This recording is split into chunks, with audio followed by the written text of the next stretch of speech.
Hello everybody, and welcome to Save or Dice. This is a show where we play Dungeons and Dragons every week on Wednesdays, invariably rolling 4s and laughing at them. If you would like to partake in that, then you're in the right place, because we have the full cast and crew of Save or Dice with us today. We have our dazzling deviant Cody Lewis, we have Jim Davis from WebDM, we have Jonathan PRUITT from WebDM, and of course, last but not least, we have Dave Friant from Nerdarchy, and of course myself, Will Jones, D&D sex icon from Encounter Roleplay.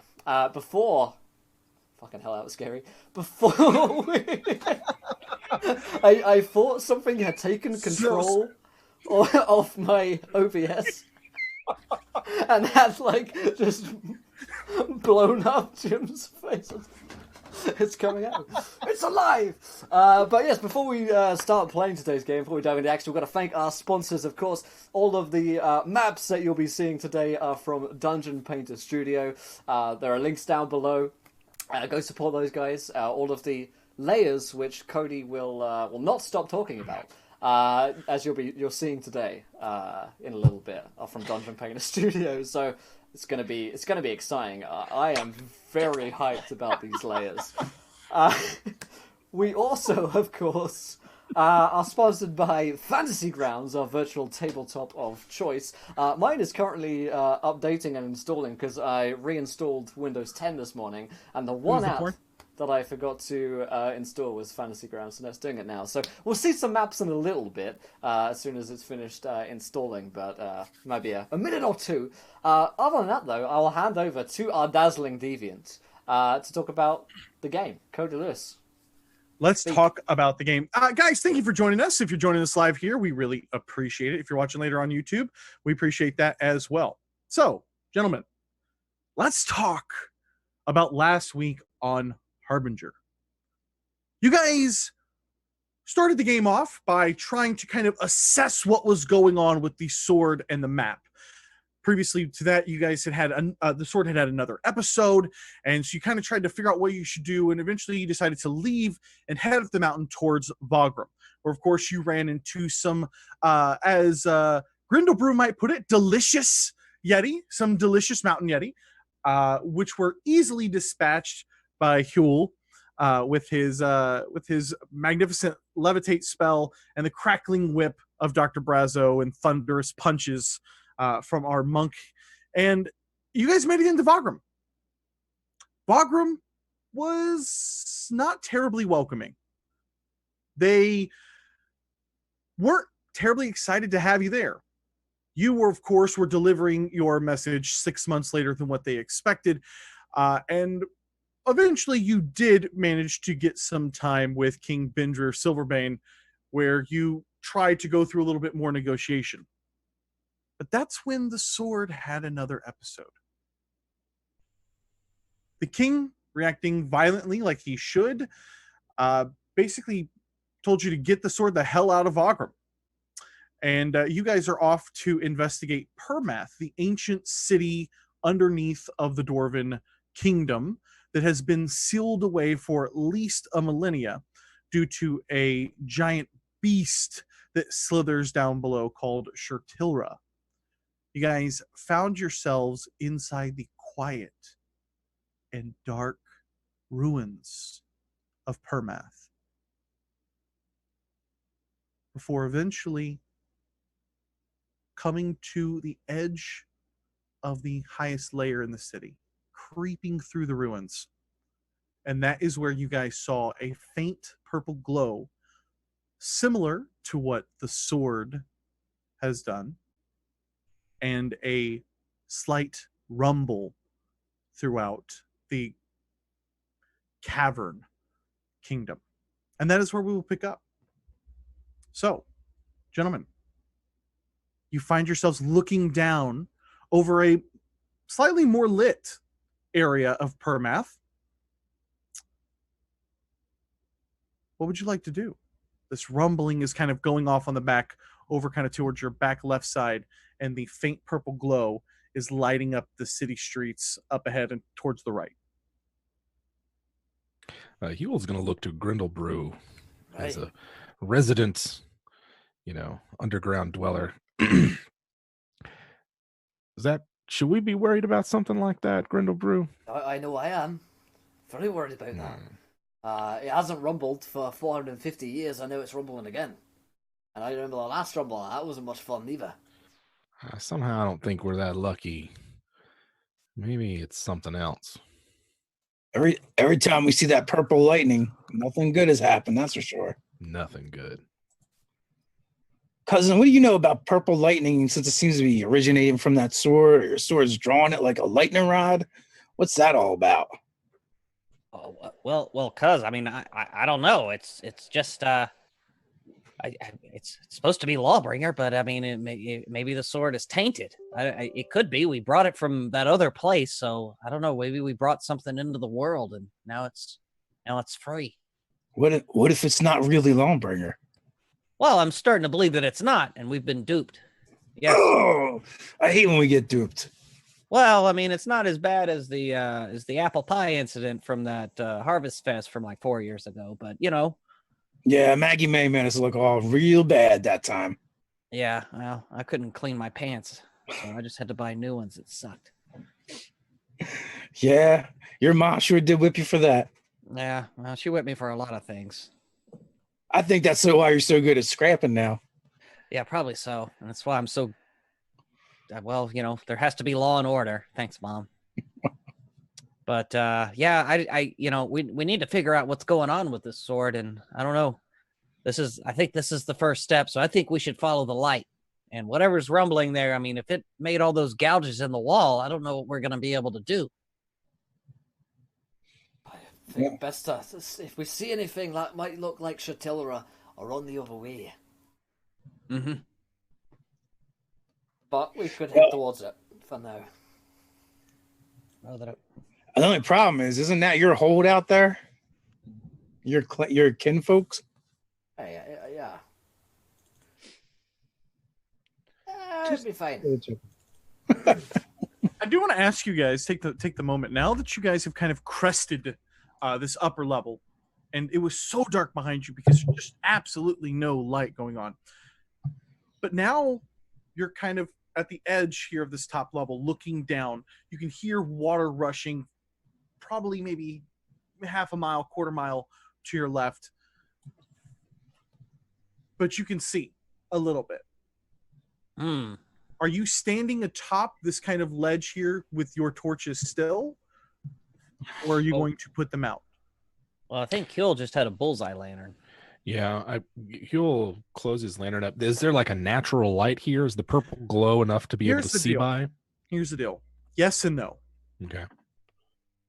Through the cracks, as you get closer and closer and closer towards the light, it gets getting stronger. But there's so little other light that if you're not standing inside the light, it's just black. So you might be able to see your hand like a moon casting a shadow on you. Mm-hmm. And then suddenly you move behind a building and it just be black. Okay. Yeah, if it's not enough light to see by without a lantern, I don't know. Any of the buildings or ruins you crawl into, you would absolutely need a light source. Okay. So we'd have cover at the very least if we had to open up a lantern there. We're looking down. You say we're looking down over sort of the city of it, yes? And this is after we've come down those big steps where we saw the gouge marks. Yes, and the city is massive. It dwarves Dawn Cross, right? It's probably as big as the city of Zai. Dr. Hill. It's about as big as the large human settlement of Kingdom of Zai, and it's just massive. It just expands and expands and expands. Which direction y'all think we should go? As long as we're exposed in the open, Huell will keep his lantern closed and just try to make his way as he can with the dim light that's available. Well, I think we should get down there towards that purple light. I mean, I think that's where we're going to find the answers. Yeah, I mean, if it's focused in a certain area, I think we should head towards that. If not, the most defensible position, because that's probably where they would have gone to hold out at least. Yeah, that's true. The fact that we ain't seen any bodies or remains, anything down here is kind of unsettling. Unsettling. Hey, old Grindlebrew, you mind giving me one of them light spells on a sling stone? Sure. And Hold on. Huell's going to take the light that's on the sling stone and with his sling whip it in the opposite direction of where they're heading, so that for like an hour there's just a bright ass rock shining in the dark. You want to make an attack roll or something for that? Nope.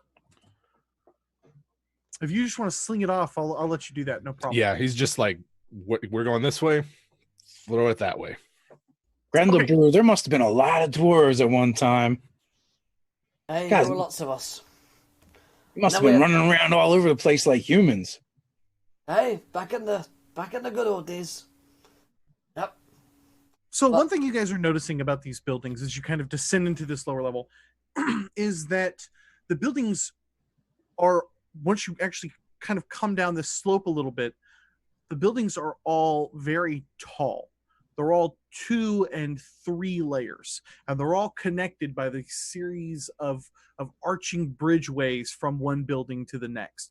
And so you have one bridge that's on the 2nd level, you have another bridge that's on the 3rd or 4th level, you have another bridge down here, it's back on the 2nd level, and it's just kind of this connection of bridges that aren't torn down, right? The ones that are torn down, they're just crumbled and rocks and crags pretty much all throughout the city streets on anywhere that there has been destructive force against a building. Sounds like Gen Con. Yeah, that's a great example, Dave. Indianapolis, all those walkways and everything. All the skywalks, yeah, the origins the same way. So yeah, I guess I think we should just maybe stick to the ground. Yeah, guys, I think we should stay on the ground and stay low. I don't know, those bridges are all awfully high, and we're small. Yeah, I agree, cuz. That's sound thinking, cuz. So give me an idea here. Jim, you've fired off this lit up rock. You can kind of see the path. There's nothing standing out to you. Okay. So what are you guys doing? Are you trying to stick to the buildings? Are you going to descend down this kind of long slope? Are you going to try to walk back, find the stairwell along the wall that you guys had found previously? How far down is it to the ground from where we are at this ledge? I would say the ledge is a good 65 feet, kind of from where you guys are to the next ground level. Okay. And it does kind of gradually slope, but it's kind of hard to describe here, guys. I'm sorry. It's so when you come down, you'll probably it'll take you some time. It'll cost you some time to do it, but you'll probably be able to do it safely. It's not really built, and you probably don't imagine that many people, when this city was up and running, took this particular just slope down. Well, if we is there a place to tie a rope off that we could just use that to? Absolutely, yes. You guys can find plenty of heavy rocks and stuff and debris that if you wanted to tie a rope down to climb down to assist, you could. All right. Well, most direct route, right? Anyone else thinking this would be so much more fun and faster if we had some of them human shields? Oh, you want to do it? You want to slide? Oh, I've done that since we were kids. We might make a lot of noise with all that. I'm not very good on slides, no. No. Quick look down either side of the ledge that we're on here. Nothing immediately jumps out as a better place to descend. Nothing immediately jumps out, but again, you can't see very far. Right. Gotcha. A rope's fine. We might have to. We're gonna have to lash 2 together. I don't think so. Oh, okay. You have 100 feet, don't you? I mean, I have 50. Yeah, I've got whatever's in the explorer's pack. Yeah, then in that case, you would have to tie them together. Okay. It's like it's one length of rope and a halfling stack. Yeah. We could just climb down and stack it up. That works. Okay, yeah. So we'll tie off some ropes, tie it off to around some heavy rocks, and Roscoe will lead the way and start kind of rappelling down. Sure. So you guys go about your busy work, right? You're tying off the rock. You're looking. Everybody's being, I imagine, as quiet as they possibly can. The rumbling that you guys heard previously is kind of stopped for the moment. Doesn't seem like anything sliding around that you should really be worried about. And the sound did kind of sound like it was far enough off that it's not in your immediate vicinity. So you guys tie off, and you start making your way down the hill. So, Go ahead. one suggestion, gentlemen. How about I stay up top with my crossbow out? We let someone get to the bottom with a ranged weapon, and we can kind of like look out for each other. I like that idea. Sounds good. Yeah. All right. So Huell will go second, Okay. following Roscoe. I'll go next. Who is the third one down? I think that's me. Can you give me a somebody? Let me see if I can give you a perception check here. I'll roll it for you here. We have a 14 plus your probably pretty wise. Let's look at your character sheet. It's a 2 as well. Is it +2? I think so, but I installed it, then it wouldn't load, so I'm reinstalling it. So It is +2, so you got a 16 here. Okay, give me a second.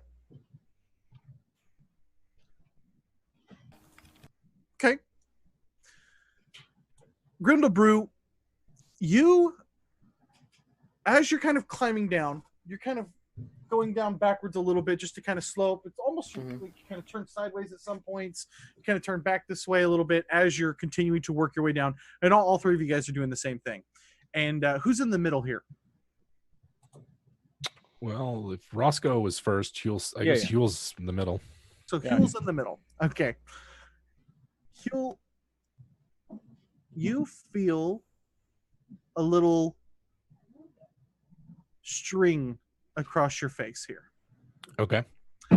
And Grindlebrew, with you being in the back, you see just the glimmer of light flicker on this long string. Is it Element, vertical maybe? or horizontal? It is going straight up. Okay. As you see that, I'm going to give you a chance to do a reaction. You see Huell get ripped up off the line and start to be pulled up and into the darkness. oh shit! Like he just bungee corded it? Like he just went and he's being pulled straight up. Can I try and like grab him as he's going up? Yeah, absolutely. are. Here. So let's do here. How far away is he from me? I would say he's probably no more than probably 6-7 feet or so. Oh my god, all three of you are gonna get pulled up. But the problem is I don't because you're in front and you're kind of looking down low for I don't think that you would have the chance to see this particular string grab him from behind you in time to react. Now you're going to be able to go here in just a second. Okay. But I need, as this starts to pull on you, Huell, I need you to give me a strength saving throw. Strength saving. To hold on to the rope. Just want to say from second edition, this is one of my favorite monsters. Yeah. 19. A 19. Bam! That is pretty damn good, sir. All right. So, I don't know what you're talking about, Dave. Now, Grindlebrew, what would you like to do as your reaction? You just want to grab onto him? Yeah, I want to grab him. All right. So, let's see if we can roll. Huell, no! Look out, everyone! Something's got me. That did not work. We've got a 10. Oh, I'm sorry. That's the wrong thing here. Let me grab your dexterity. On a dexterity check, we have an 18. So you absolutely are able to grab onto him as well. And he is holding onto the rope. And I'm going to say that because he's holding onto the rope and you've grabbed onto him, that with the other hand, you can help him kind of react in time to grab onto the rope as well. And at this point, guys, we're going to kind of go into an initiative. So we're going to start off with Dr. Huell. Dr. Huell, you're about 20 feet up in the air, or 20 feet, 25 feet away from them at this point, vertically. Okay. Your total distance from them is probably about, I'd say maybe 20 feet or so as well. Okay, so what do I actually see going on? You see Huell begin to just float up, grabbing onto the rope. You also see Grindlebrew with one hand holding onto his ankle and also grabbing onto the rope as well.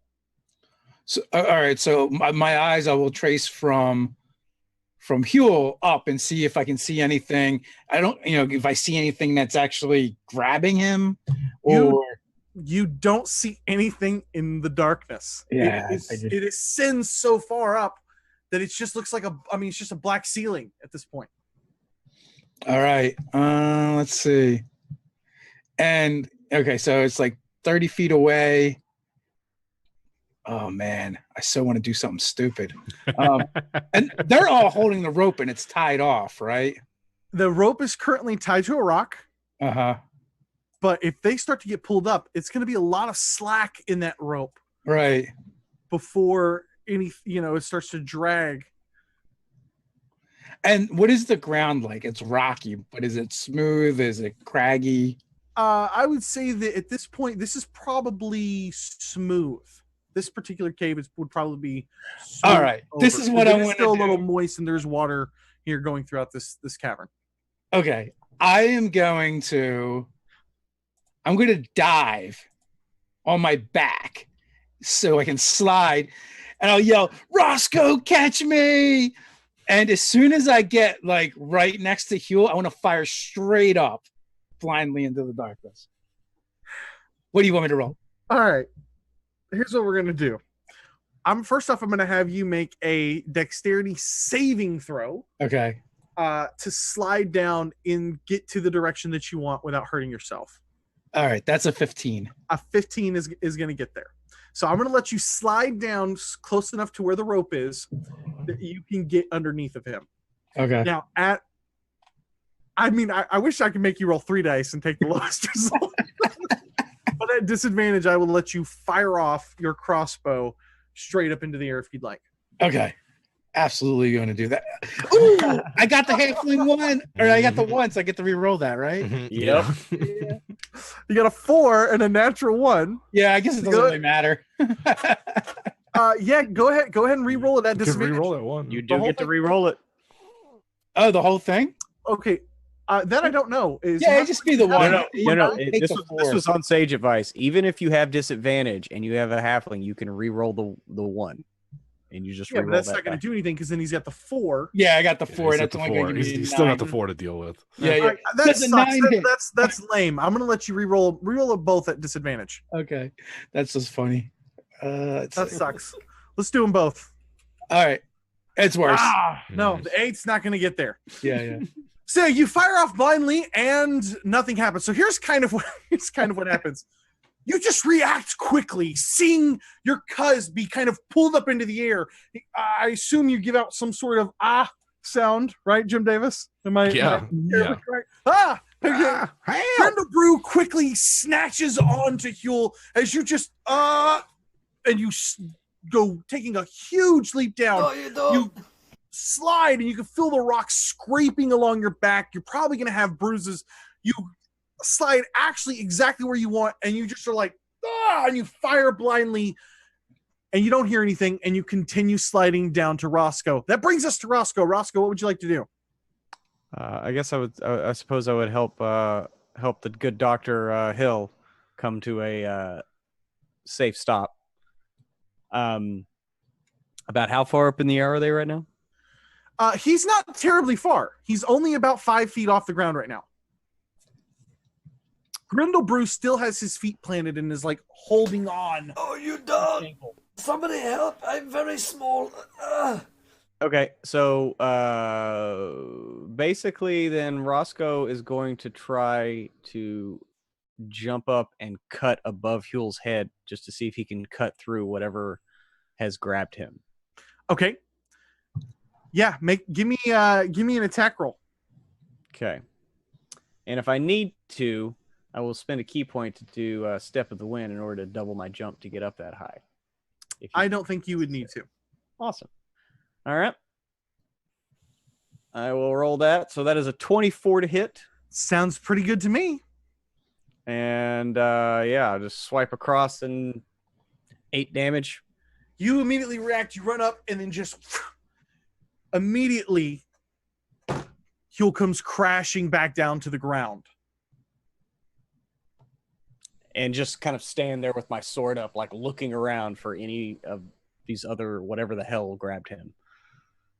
And that is the end of your turn. Grindlebrew, would you like to do anything? Can I try and spot this thing? I also can't seem to grab my character sheet for some reason. We have Will loading into Fantasy Grounds. Yeah, I am in. It doesn't give me Grindlebrew on the character selection though. It might just be one of those trying to connect here because I'm showing that you got an extra character sheet going. I mean, I'm seeing Grindlebrew. What are you looking for in your character sheet? But I got it pulled up. I want to see what this thing is, I think. Probably it's just a perception check to see if he can spot what it is. Here's the deal.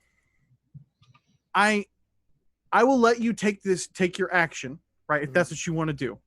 But I don't want you to feel like I'm cheating you out of a roll here, but a roll's not going to determine anything because it's beyond your ability to see in the dark. Okay. So if you want to take your time looking, and I think that makes sense. Yeah, I think he would be. I don't want to cheat you out of a roll here, but the reality is a natural 20 is not going to change anything. Yeah, let's say I'll hold my action. If I see anything coming, I'm ready to swing at it. And I'm kind of, looking for it. I got you. Huell, you have just thumped back down to the ground. Oof. Sorry, cuz. It's all right. What was that? I don't know. You were raising, so I assumed something was lifting you. Is there anything stuck to me? Do I feel anything? Yeah, where absolutely. it got me? If you go and what is that? You can feel kind of on the back of your neck here, where it was like had reached down and kind of snatched you up against your skin. Mm-hmm. A little bit on your coat and on your jacket. Yeah, absolutely. There's like an incredibly sticky web. Spiders. If you even play around with it a little bit, it's like hard to get your hand to reopen. Once I feel anything, I'm mage handing this thing off me. That's why I have mage hand. So I don't have to touch gross things. Spiders. Fight the country spiders. Oh, that looked way much cooler. That looked way cooler in my head. Huell's going to take a big puff of his cigarette here, open up his lamp, and blow out the smoke along the length of the light and see if we can see where this filament is. Absolutely. As you do this, you can see kind of just the very tip of the smoke in the light. Just this little glimmer of silver string, and it kind of goes and disappears kind of beyond what the light can see. All right.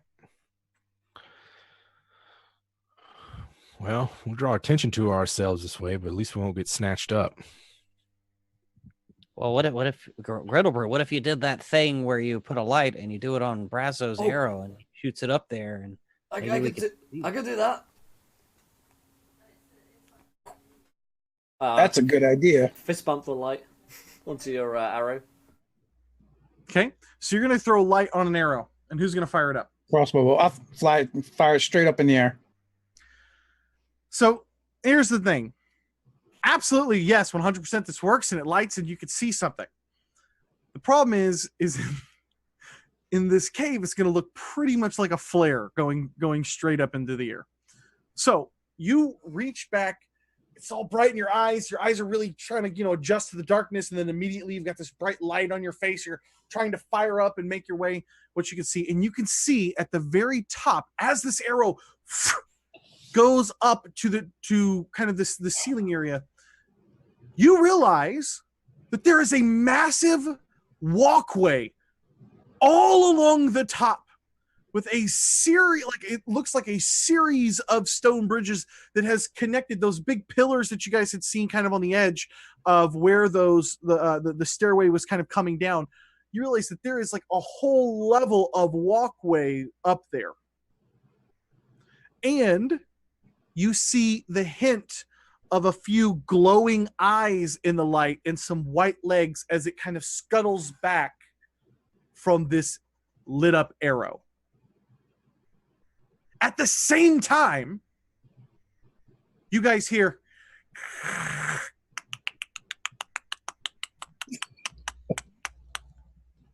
kind of this scraping sound on stone. And this is not coming from above you. This is coming from in front of you down the slope towards these ruins. Clever girl. And Roscoe kind of turns the sword towards that direction. I don't like that sound. Goddamn spiders. I don't like Smelling spiders. eyes. I don't like them. Something dragging across the stone. Rumbles in the darkness. Whose idea was this again? Don't look at me. He wrote me into this, and I'll point at Huell. No, you shouldn't look at me. He wrote me into this. I'm gonna point at Grindlebrew. What? Don't wrote me. He over there. He wrote me into this. I point to Braso. All right. Huell prepares himself for battle. I've already got mage armor up. Okay. And what else do I need to do? Load another crossbow bolt. Yeah.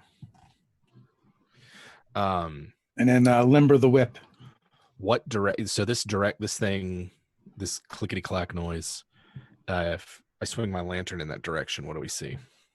You don't see anything yet, but it's very loud, and it sounds like it's very close, like maybe just beyond the buildings. You can see the buildings, you can see the road down at the bottom, but you can't see, like if it's like right around the corner, you wouldn't be able to see it. Mm-hmm.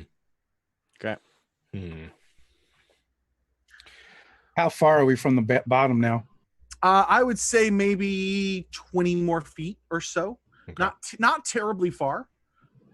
And it kind of like, as it gets towards the bottom, it kind of flattens out a little bit so that you feel like you're going to have a better footing there. You may not need the rope the last, 15, 20 feet or so. I mean, it's because it's not like it's sheer; it's just sloped. But yeah, it is. In some spots, it is a little sheer. Okay. Absolutely. In some spots, it is because there is moisture and dampness in this particular cavern. So there is this element of moisture. It's not a dry, arid cavern. Okay, well, Roscoe's gonna move down to the bottom. Just he doesn't like being on this rope, like up on the side like this. He wants more sure footing. So. Yeah, we got to get down. We're exposed up here. Yeah, same. So quickly, Roscoe, what are you doing? I'm scampering down to the ground level. Huell, what are you doing? You'll cast adept skill cantrip for acrobatics and scampers down as well. Dr. Hill. Following the other two. Yep. Grindlebrew. Scampering the fuck out of there. Absolutely. So you guys continue to crawl your way down as fast as you can. Above you, you can hear more scraping. But it sounds more like a scuttling than it does the like clicks that were coming up ahead. It's a different sound. Huell whispers up to Roscoe, can we get inside one of these buildings or something? I mean, I think we should. It would be better. We could be better defensible. And besides, these things don't sound small. No. So they might have problems coming in. Yeah. Are there any defensible buildings nearby? Yeah, absolutely. You see 3 buildings like almost immediately in front of you. Are they fucked up, ruinous? Yes. Okay. As you get down here, you realize yeah, absolutely. They're messed up. They were kind of on the edge of town here. So several of the walls knocked down. No problem. Okay. A little bit beyond that, you kind of start to see the 2nd level and 3rd level buildings that are a little bit more structurally intact. I'll try and make it to those there. Okay. So you're kind of like, you've got the lantern up and you're trying to like, okay, where can we go? Where can we go? Are you trying to make it into the buildings that are ruined? The way I see it is in my mind is like there's a row of ruined buildings, and then beyond that are more structurally stable. Yes. Like we can move through the ruined buildings to get to them. I mean, yeah, I'd rather have that than be out in the open. Yeah, a little cover. I get it. Absolutely. So at this point, let's do this. Let's have everybody go into an initiative here. So let me add a couple of things. And I will roll initiative for the group just because I kind of want to see. Yeah, I've got no luck loading Grindlebrew, unfortunately. I can see him in the party tracker, I just can't get one character selection. That's what. Did you know how you fixed that last week, Jim, or did you just? Make Yeah, it it turns out that when I logged in to Fantasy Grounds last week, I didn't capitalize my name. And then when I logged back out and I made sure that my name was capitalized like I normally do, okay. Loaded up, no problem. Okay, I'm gonna try that. All right. So at this point, Dr. Hill, you're kind of the first one to react here. You don't see anything. You just see the buildings, and that's where you guys are trying to make your way. What would you like to do? First building, especially if it has like windows that are on the ground level where we can kind of peek out of. That's where I want to head to. Okay. So let me slap you guys down here on the map here. And we'll get Grindlebrew going with the map in just a heartbeat. Yeah, boy.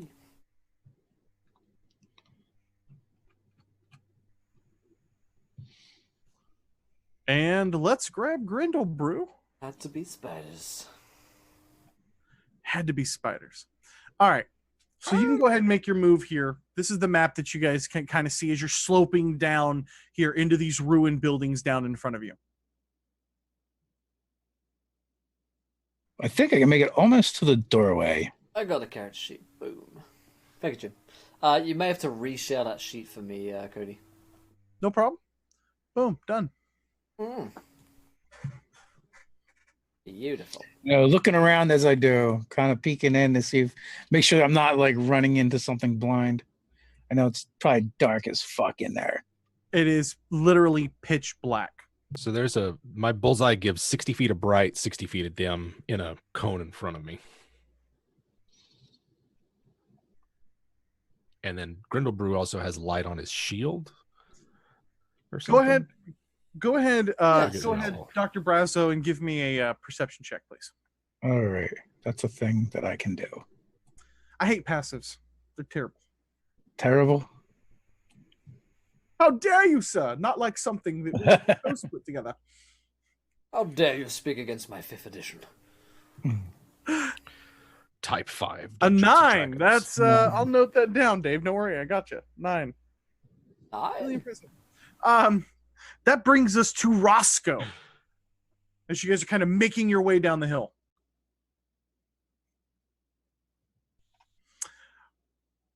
One more time, buddy. Sorry, I didn't realize I muted myself. I'm going to follow my cuz here and do a bit of a double move. God damn it. Go up. I'm having map troubles now. Yeah, so I'm basically just going to move to the side of the door next to him. And that's a double move for me. Okay. And kind of peek in there and look around. Go ahead and give me a perception check as well, please, sir. Is that at disadvantage or just regular? At this point, just regular. 11. Better than average. Better than average. Better than average. You can at least say that. Okay. I'm triggered. At this point, we have... Sounds like an average response.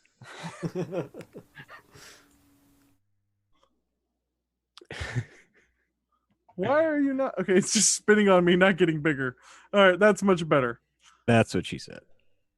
Heyo. It's just spinning on me, it's not getting bigger? You don't want to know. Spinning, not spitting. Don't really want to know. I mean, whatever you say, buddy. The old helicopter move, the old swish, swish.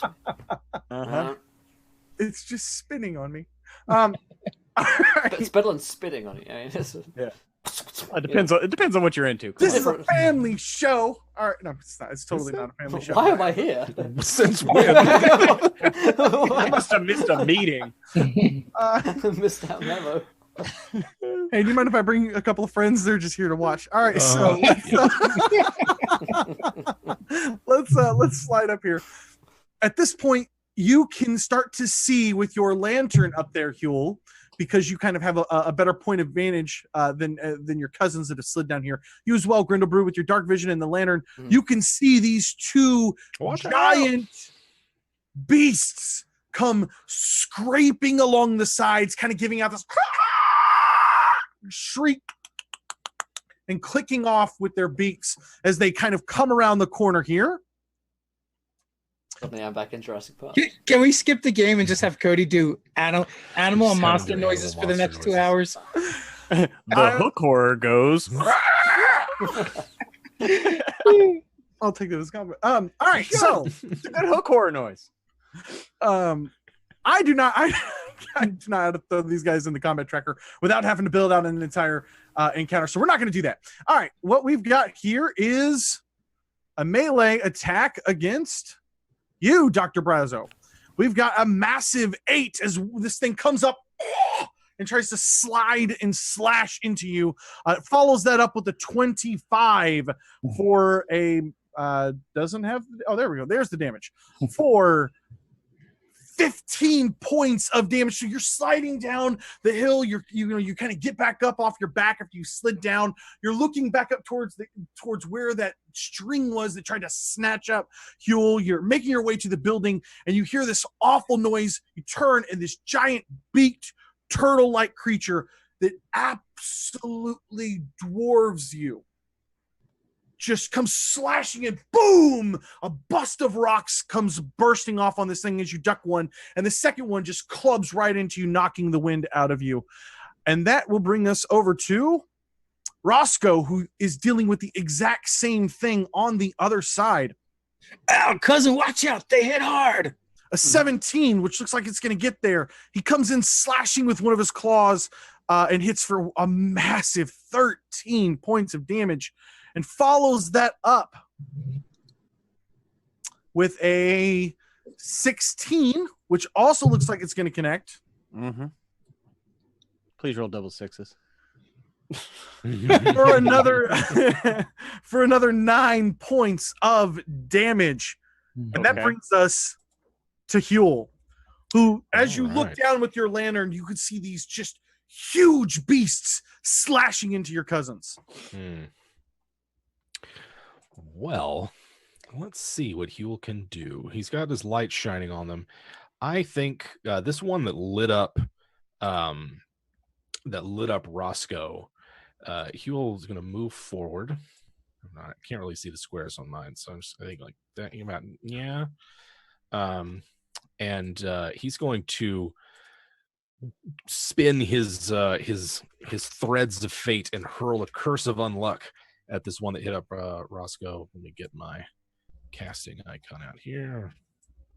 It may or may not work because I just I drug the token on. It's not. What's the save? The save DC is 13, but I'm going to have him have a 2. I'm going to give him a 2 for his save. Okay.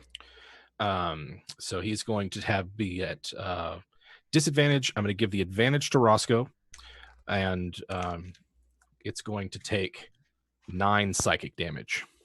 9 psychic damage, and it does so. And that's my action. Thanks, cuz. Spit out some blood. Grindlebrew. Hey, laddie. Okay. Let's see. I can get thick. I could do that, yeah. Let's move here. 2, 3, 4. Well, I can move back to there, right? And then I am going to cast a sacred flame at the hooked horror on the right, next to. Okay, this is the one that took damage previously. That's the one. And he needs to make a dexterity saving throw. I've got an 18 on my dexterity saving throw. So my bolt of fire from my ring just kind of flies out to the building. I'm coming! It just quickly bursts and then is gone in a flash against the side of the rocks. That brings us over to Dr. Hill, who's kind of sucking in air and sucking wind as hard as you can right now after that last blow you took. All right, I've seen both of these guys take a swipe at us. Do they look like they have a little bit longer than normal reach? Yes. Okay, I will step into the doorway here, and I will fire a crossbow bolt at the one that is on Roscoe, the injured one. I believe that is going to be a disadvantage because I'm still within reach of the other one. but we'll take a crack at it anyway. That's a 16. That's good enough to get there. Two, that wouldn't be a disadvantage because what the appearance is versus what the mechanics are a little bit different here. So, yeah, absolutely, you get there, no problem. Roll damage, bud. All right. I was thinking that I would have a disadvantage for using a ranged weapon in melee. See, I always thought Not that, against that target because you've got your back to the guy behind you. Yeah, Your targets is fine. Oh, okay. Well, either way, he can suck 9 points of damage. He sucks 9 points of damage. And for my bonus action, I let loose with the whip. You crack off the whip. Let's see if it gets there. Oh, a 13 probably. 13's not going to make it. It actually lands right across and it whips over Roscoe with that loud crack. By the way, you guys hear this crack, and in this setting, in this cave, you feel like it just echoes so loud all the way through the chamber. But it glances off and doesn't cut through the thick hide and shell-like armor. Would you like to move any further? No, because I'll take an attack of opportunity from the other clown. All right, Roscoe, and I'm gonna put you here. Okay. I'm gonna put you here. You would have been able to make that attack, no problem. Okay, so yes, reeling from these two blows, but I fought alongside Huell enough, and I feel the tingle of this magic, and I know that he just tried to give that thing some unluck. So, got to go big or go home. So I'm just going to take Adagar here, try this thing out, and I have advantage on all my attacks or just my next attack? I believe it's just your next. Just the next one. Yeah. Okay. And for those of you guys watching on the stream, we're using a homebrew spell, I believe. Right, Jim Davis? Yeah, this is from Elminster's Guide to Magic, I think. Yeah, we reworked it just a touch to make the targeting a little bit more feasible, but yeah. Wait a minute. That's fine. I clicked advantage. Why didn't you roll with advantage? She got a 1 and a 19. And actually, I guess that one you can re-roll if you'd like to see if you can get that natural 20. That is true. I'm just wondering why the... Oh, yeah! Does it? It's so epic. So yes, you roll a 19 and a 20. Why is my fucking dice when I drop it on the tokens not working? Because they're not built into the combat tracker. Oh, okay. Sorry. Well, just okay. roll it and we'll track it. My bad. So yeah, so 17 damage on that first strike as I come across two-handed, blood spitting from my mouth, God, right across the chest. Yeah, absolutely, just crushing blow against this thing, and it actually staggers a little bit. Okay, sensing that, I'm going to go ahead and spend a key point to do a flurry of blows. Okay. Seeing the momentum on my side. Why are you rolling with advantage again? That should not have happened. Just re-roll that because you can't tell which one was dropped. Yeah. So that's a 16 to hit with the first one. The 16 is going to get there. And with my next attack, I was going to be an 11, so it's probably not going to hit. Yeah, the follow-up but stock from the one and just come through with just a straight punch to the abdomen, 6 points. Kind of seeing it stagger back, you jump right up into its grill, too short for its arms, and dish out another devastating blow there. Would you like to move, buddy? No, I'm gonna stand my ground. Yeah, and it gives off another shriek.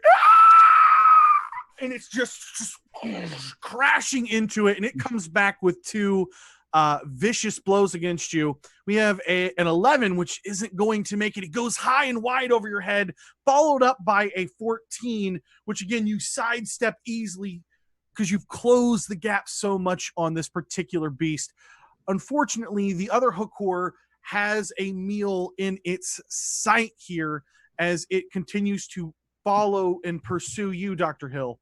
We have an 18 as it comes in around the corner. You're kind of thinking you're safe against the wall, but literally its hook from its hook horror hand kind of reaches over and slashes deep across your abdomen for another whopping 11 points of damage. And it follows back up with another blow. And you've, at this point, kind of staggered back and actually fallen prone. And it goes a little high. I'm going to move you here without taking the attack of opportunity. As you kind of weren't expecting that, it catches you right in the chest. And it turns and just lets out another shriek. These things are being so loud right now. That brings us over to Huell. What would you like to do? All right. So Huell, this thing is still up. The one that's next to Roscoe. Huell's going to move up a little bit more, kind of hanging out behind Grindlebrew over here. And he is going to, man, they're already making a lot of noise. I think that this one that's on Dr. Braso is going to have to figure out what the funniest joke it's ever heard in the hook horror language, because I'm going to unleash a hideous laughter on the one that's fighting Braso.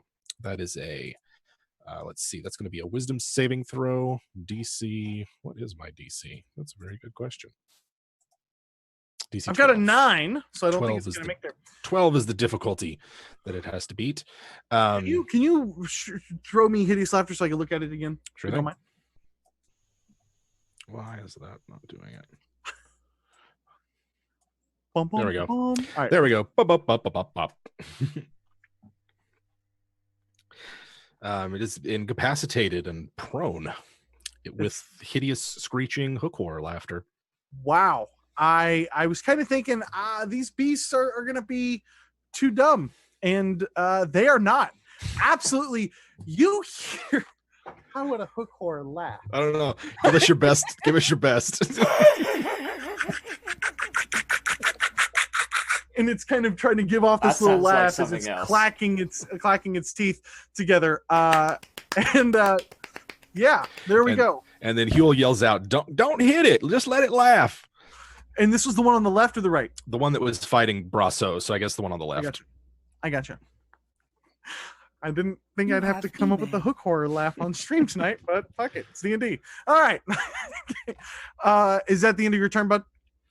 Yeah, that's the end of my turn. Grindlebrew. Okay. Fire off that blast. It doesn't get there. You can kind of see some hell breaking loose down below. What do you want to do? Okay, let's see. 1, 2, 3, 4, 5. Okay, so I am going to move. Yeah. I am also going to do my heal, Bobby, Channel Divinity. I have seen both Roscoe and Dr. Hill take a fair clock of damage, right? I would say that is pretty fair. You've seen these things get walloped a couple of times from these towering beasts compared to you short-statured adventure party. On a scale of 1 to 10, we're 1 crit away from death each, probably. Yeah. Okay. I'm a glancing blow away from death. So let's heal Roscoe for 7. No, let's heal Roscoe for 8, and let's heal Dr. Hill for 7. I total my 15. As I send it out with my ring, my hearts jump out from my ring, and they embrace them in love and heal them. And then my bonus action is going to be to cast my spiritual weapon. Which creature is the one that has been is laughing? So the one over here on the left side of the screen is the one that's kind of doubled over. And then the other one is the one that has taken a couple of pretty nasty blows. Nice. And thank you to Banisher of Hope for that $10 awesome hook horror. Hooked horror. I would say that Banisher of Hope gets there. Absolutely. Oh my God. Horrific. The spiritual weapon is a 19 to hit. I assume that will hit. Absolutely. Which does 7 force damage. Yeah, so you manifest that spiritual weapon and kind of this beaming light here in the darkness, and it just comes over and cracks down into the shell, and you can actually hear a thick crack of the shell on the back as it lets out another screech and kind of tumbles down to one knee. Is there anything else you want to do? That's my move, my action, and my bonus. So I'm a spent man. after that Oh, horrific incident.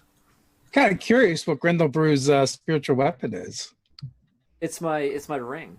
Yeah, my ring is my spiritual weapon, and it's like a big version of it, and just like punches people. in brightest day, in blackest night. Wow, thank you so much, Emophobe. Holy cow. Beautiful. Here's a 20 for some 20s. Happy Wednesday. We appreciate the love, buddy. We appreciate the love. It means a lot. All right. But I'm not giving them any 20s. But not that much. Braso Hill, you are in trouble as you are prone on the ground and trying to slide back in the doorway from this hook horror that's just kind of clawing its way and pulling away some of the ruins of the door, trying to make the entryway bigger for him to get through. Well, at least until he started laughing his ass off. There's That's that. true. So I'm on the ground. I will just kind of roll over. I got my crossbow handy, and I will just line up a shot and try and take out the one that is harassing my cousin. Okay. Yeah, fire off. That's a dirty 20. Dirty 20's going to get there.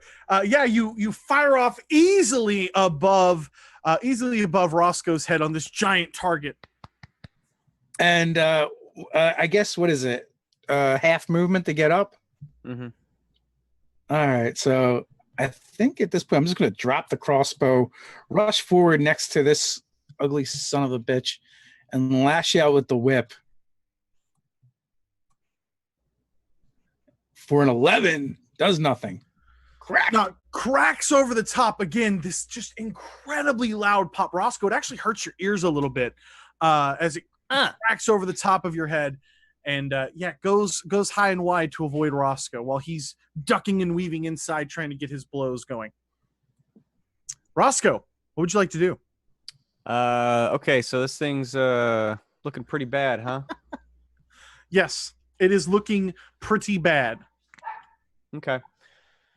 Well, screw it. I'm just gonna go ahead and unleash hell then, and hopefully we can bring this thing down. So I'm gonna double-handed swipe with Adagar.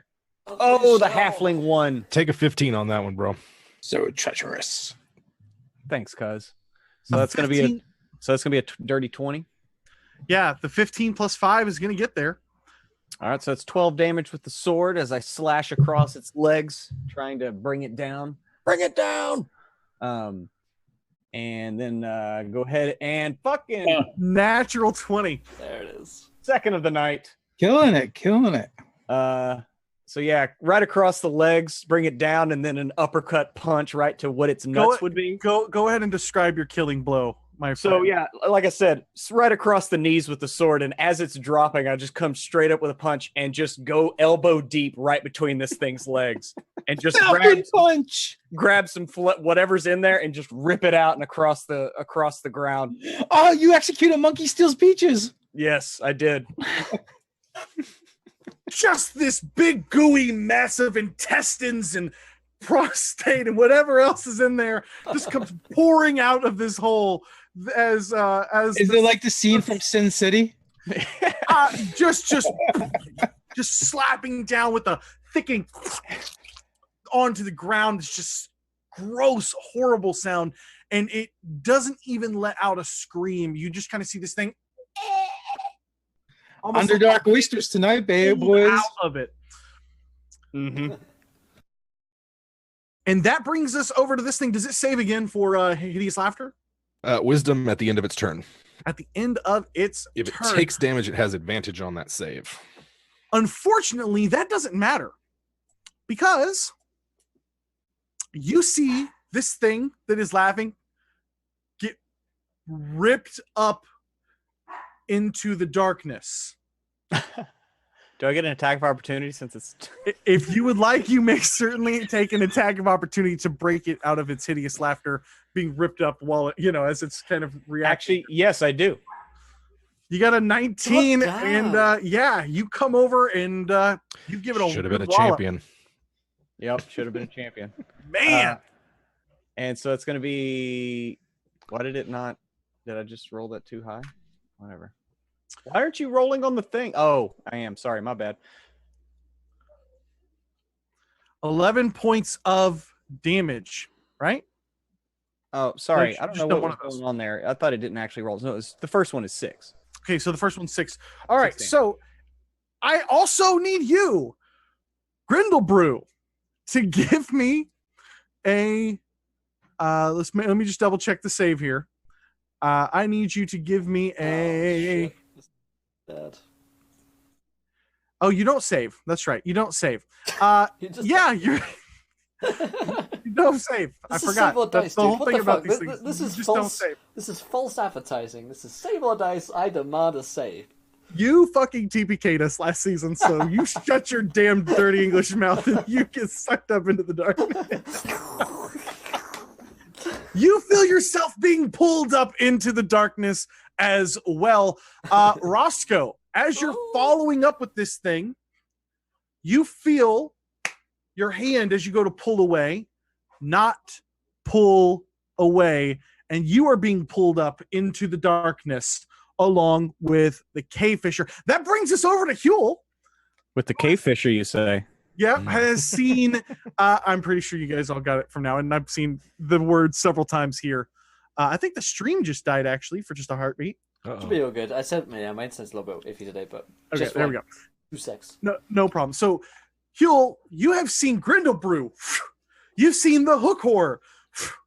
And you have seen Roscoe attached to the hook whore, kind of like, it's almost like he grabbed it as it went up. You're not sure why he would do that from this angle. Looks like he punched it a couple times and then it was going up and he just grabbed on for a ride. Right. Well, let's see. Geez, he's really far away from Braso. First off, still concentrating on hideous laughter, so I'm going to wait for this thing to get eaten while it's laughing. It's taking damage. Doesn't that automatically break it? It gets an advantage. It can make another save, and it gets advantage on that save At that time? at that time. All right, so I'm just going to roll this twice here real quick. I have a... Yep. 12 is the Yep. DC. 11's not going to get there. All right. So I keep concentrating on it, and Okay. I am going to... Gosh, I don't think I can make it to Braso. I think I make it about right here with my stubby little halfling legs. And then I'm going to cast... Man, they're going to get sucked right up. I'm going to cast Levitate on myself and tell Braso to come on over and hop on. So yeah, you go into your magical spell. You're pulling out the energy through your focus, and you look over to Dr. Hill and say, "Come hop on." Grindlebrew, you are being pulled up, and you can feel it from the back of your shoulder here. Now, it doesn't feel like it's pulling on your skin. It feels like it's pulling on your armaments, but you can try. If you have a dagger to cut loose, if you have a whatever to break free, Yeah. you can certainly attempt to try to get out of this. I'd like to, mechanically it's probably a dagger, but just for flavor, I'd like it to be my ring, my focus, just to try and punch through the string, which is bringing up. You can make a DC 13 strength check, or you can attack it. Your choice. I'll let you flavor it however you like, bud. Yeah, it's a dagger, so it's not going to do much damage even if I do hit. So I'd probably like to just snap the thing. Although I am terrible at saving for it. Let's see. Oh, yes. 14. No problem. You reel yourself up with all of your energy, and you can feel like you're just the stuff falling out of your pockets. You're dropping stuff that you weren't really expecting to suddenly have to hold on to, and you reach up. You grab onto the second one, and as hard as you can, you try to stretch the string as it's still hoisting you up in these kind of jagged moments, and you break it free, That needs to be a gif. and you can feel yourself plummet down to the ground. Are you wearing gloves? I'm gauntleted. You are no longer gauntleted. I am not gauntleted. As he goes by, can I try and catch him with the whip? No. I have let you do a lot of cool stuff with that whip, but I don't think that makes any sense. So, I mean, if you want to rip his guts in half, then possibly. All right. So, Well, I'm gonna risk it. Well done, Grindlebrew. You do slam into the ground, so I need you to roll me a d6, buddy. I'll allow this. Yeah, go ahead and take 2 points of bludgeoning damage as you thunk into the ground incredibly hard on the cold stone. And then there's the floor. Yeah. Dr. Hill, you are, I assume, gonna run over to Huell and Yeah. I'm gonna like leapfrog onto his shoulders. Yeah, that's, you guys have halfling mech'd it up at this point, and so you are. It's like the weight limit on the spell is 500 pounds. I bet we're not even a fifth of that. We can get like 10 halflings and do this. You're like 2/5 of Voltron right now. It's about to become 3/5. And I'll form the head. Hey! I will not have any 3/5 Missouri Compromise jokes on this channel, sir. All right, and you're on. You climb up. You're on the wizard.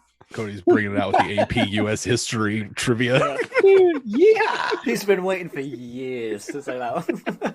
I'll tell you a funny story when we're off stream. I'm kidding.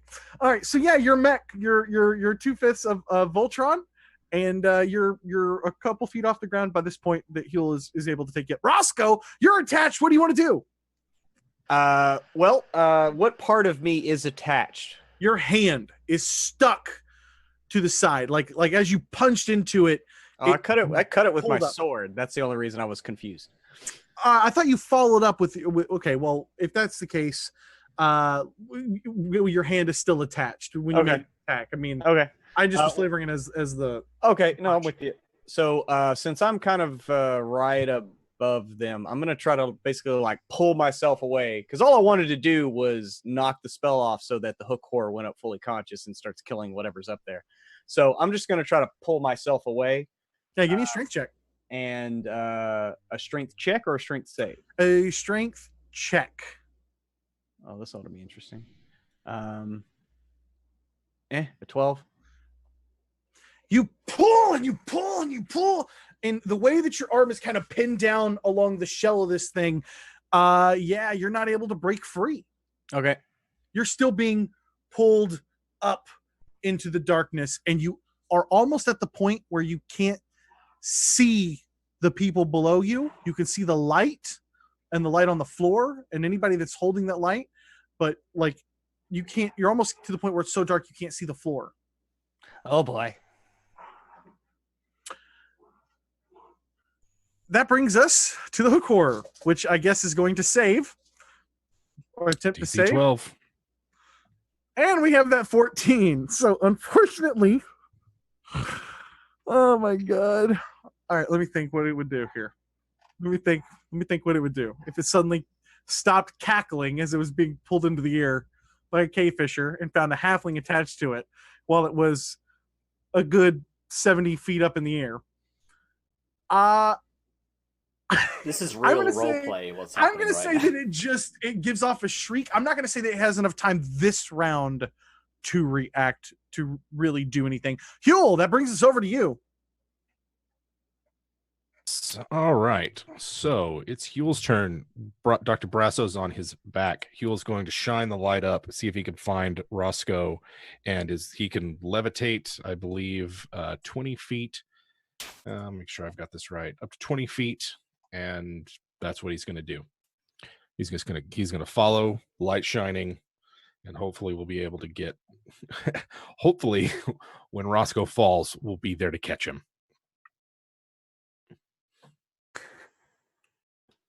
Okay. All right. So I think that you're moving about as fast as Roscoe and this hookor are being pulled up. You know from the light spell that was on the arrow that you guys shot up earlier that the ceiling is maybe 150 feet up. So it's not 100 feet. It's not 60 feet. It's way up there from where you guys are at this point. And you're moving, I would say that let's say that you're 20 feet up and that they are 70 feet up off the ground for reference. And you can help me track that. Okay. Actually, I'm looking at the spell again. If the target is me, it doesn't take my action to do that move. It's just my move. So I still have an action left. Okay, And so they are 50 feet, roughly 60 feet based on the triangle math. Yeah. and he's stuck to the hook core. He just looks like he's holding on at this point. Okay. I'm gonna ready and I'm gonna have a reaction to just grab him. I'm just gonna arms open, just ready to catch this guy. Come on, Roscoe. PRUITT, I thought your last character was your Batman character.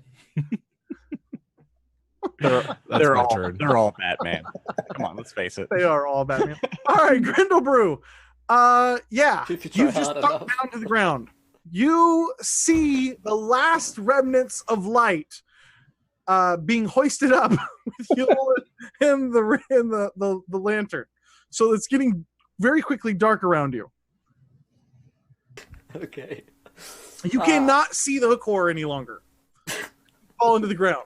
It's just darkness up there, but you do see like a little bit of a bullseye lantern light. This is such a Pirates of the Caribbean scene. Like, you know, one goes up, the other goes down, and then I go up on the... I want to run a combat now where there's just cave fishers all over the ceiling plucking things up, and the characters have to run across the things and have battles. So I am, you know, safe for now. Are my friends on the floor with me? Nobody. So, Nobody. No. No. The only one Let that's me been left explain. behind now. The only thing next to you on the ground is the dead hook whore that has had its nuts and guts ripped out. My only friend now. Yeah. Hashtag nuts and guts. It's had its nuts and guts That's a ripped out different side. by Roscoe. He moonlights as a urologist. And he currently has that nuts and guts arm attached to a hook core 70 feet up in the air, 20 feet off the ground is a halfling mech in the corner. Oh man, I've got to form the mechanism. Dr. Huell. Oh shit. Yeah, fuck it. Now I can call it Dr. Huell. Dr. Huell is 20 feet up in the air. Let me check what spells I have for this. Hold person. Is there a way up? Is there a way to get to them? Are they connected to anything on the ground, or is there one that's going up, you know, near to them? Nah, man. Okay. Here's what I do. I'm not trying to I be thought y'all rude. both were gonna stay gone.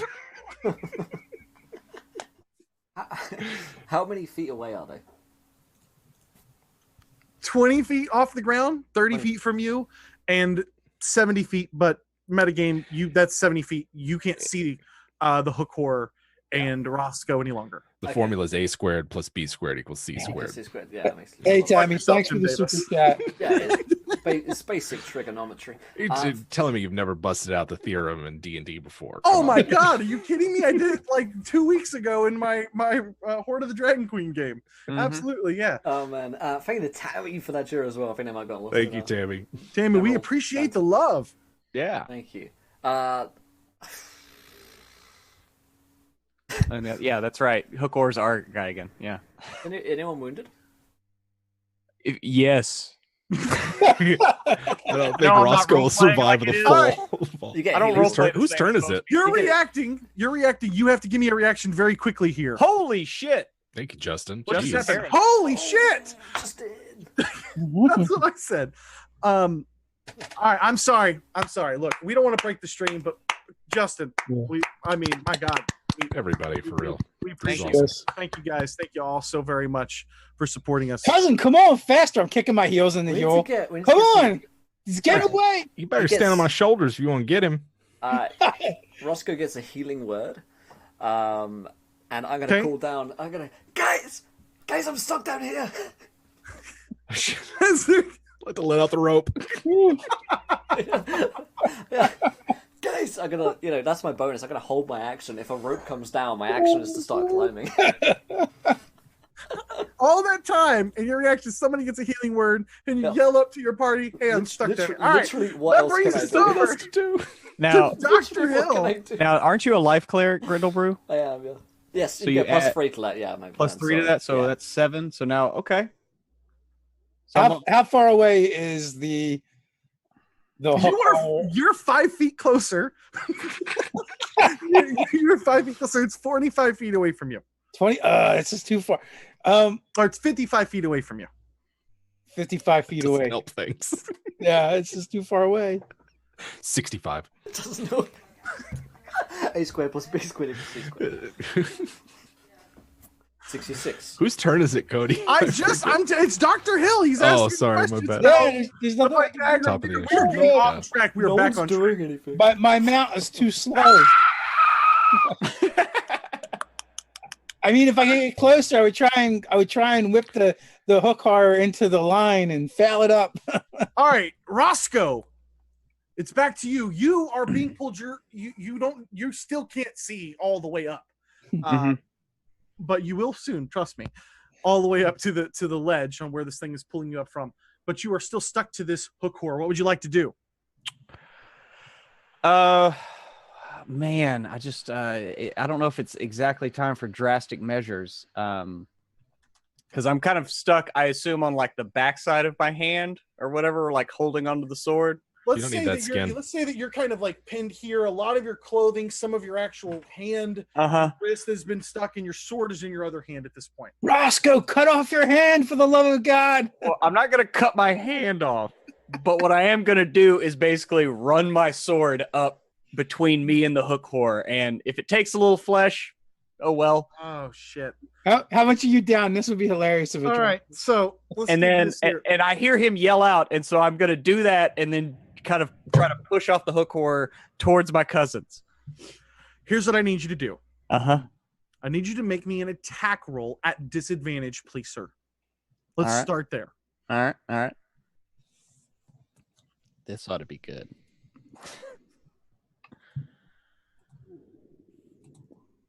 Why didn't you roll at disadvantage?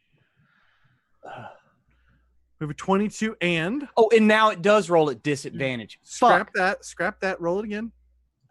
22 and a 19. 19. I need you to roll me a D10, and here's what's going to happen. So you're able to get the attack in there. First off, let's do this. Give me damage. Because I'm pretty sure you're going to do enough to do 5 points of damage, which is what you need. I rolled a 5 Okay, great. on the die. So here's what I need you to do. I need you to give me a D10. On a result of 1 or 2, you're going to badly injure your arm. On a result of 3 or 4, you're going to slightly injure your arm. Anything other than that, and you're going to be fine. Okay? Okay. A 6. I'm fine. You, thinking quickly, take your sword and turn it and scrape the last little bit of shell off of this thing, just cutting a fine line through it with your quick strength in pulling the sword up and through, and you can immediately feel yourself dropping. The last thing you see as you go to drop is about 6 or 7 sets of 8 or 9 little glowing eyes off in the dark as Dr. Huell, as Huell is shining his bullseye lantern up towards the ceiling and towards where you are to try to keep a visual on you. Now I need you to give me a reflex save, a reflex check, not a save, a reflex check. So Dexterity check. I think you mean Oh, Almighty, what dexterity. system are we playing? A dexterity check to see My if you can reflex. push off I think you'll find that's towards a dexterity. the other group because they are down below you and you got to drop 50 feet down to them. 17. Absolutely. You come crashing down on top of them. The last check I need is from both Dr. Hill and Huell to give me a strength check combined. So each of you give me a strength check. All righty. Halftron form. Not going to get there. 5. Yeah. All right. So, yeah, Huell, you're too busy focusing and trying to hold your lantern up. And basically what happens is as you cut yourself free, Roscoe, and you're falling, you kind of kick off and push towards the light. Before you get to the light, you come crashing in to Dr. Hill, who grabs onto you with that old man strength and just holds you tight to his chest. But you come crashing down a little bit harder on Huell, and you will drop your bullseye lantern. It goes crashing down to the ground. But you guys are all floating safely in midair at this point, away from the hook horror. As you look down, you have little drops of blood as you think it's yourself, but you realize it is in fact the outer shell of that hook whore beast. Huell! You better run. Guys, So- get down here. We're just 20 feet off the ground, so I use my move to get us back to the ground. And I'm going to maintain concentration on levitate because the last 10 minutes, maybe we want to use it here in a second. But if we're all on the ground, we saw like six sets of eyes, or possibly more. That's up there. Yeah. Technically, only Roscoe saw that, but yes. Okay. There's like 6 of them. Oh, well, that changes things. I was going to suggest we all climb on the back and go up there and get them, but 6 of them sounds like a bit much. I got another plan if we can be patient for a bit. Okay. What's that plan? And so Huell's thinking he's going to summon an invisible servant that's going to bang a bunch of rocks away from where they are and try to create a noise distraction that will attract these things. Okay. So you're going to make Gerard, right? Do you Sure. have a cloak or something to put him in, or is it just the rock? He goes about naked. Okay. Yeah, Huell's he knows the spell to summon an aerial servant, and shame about the levitate, but whatever. And he's going to use the ritual to summon an unseen servant and command it to stick within the 60-foot reach of it, but just to bang rocks and make a bunch of noise and that kind of thing. Okay. How loud do you intend for this thing to be?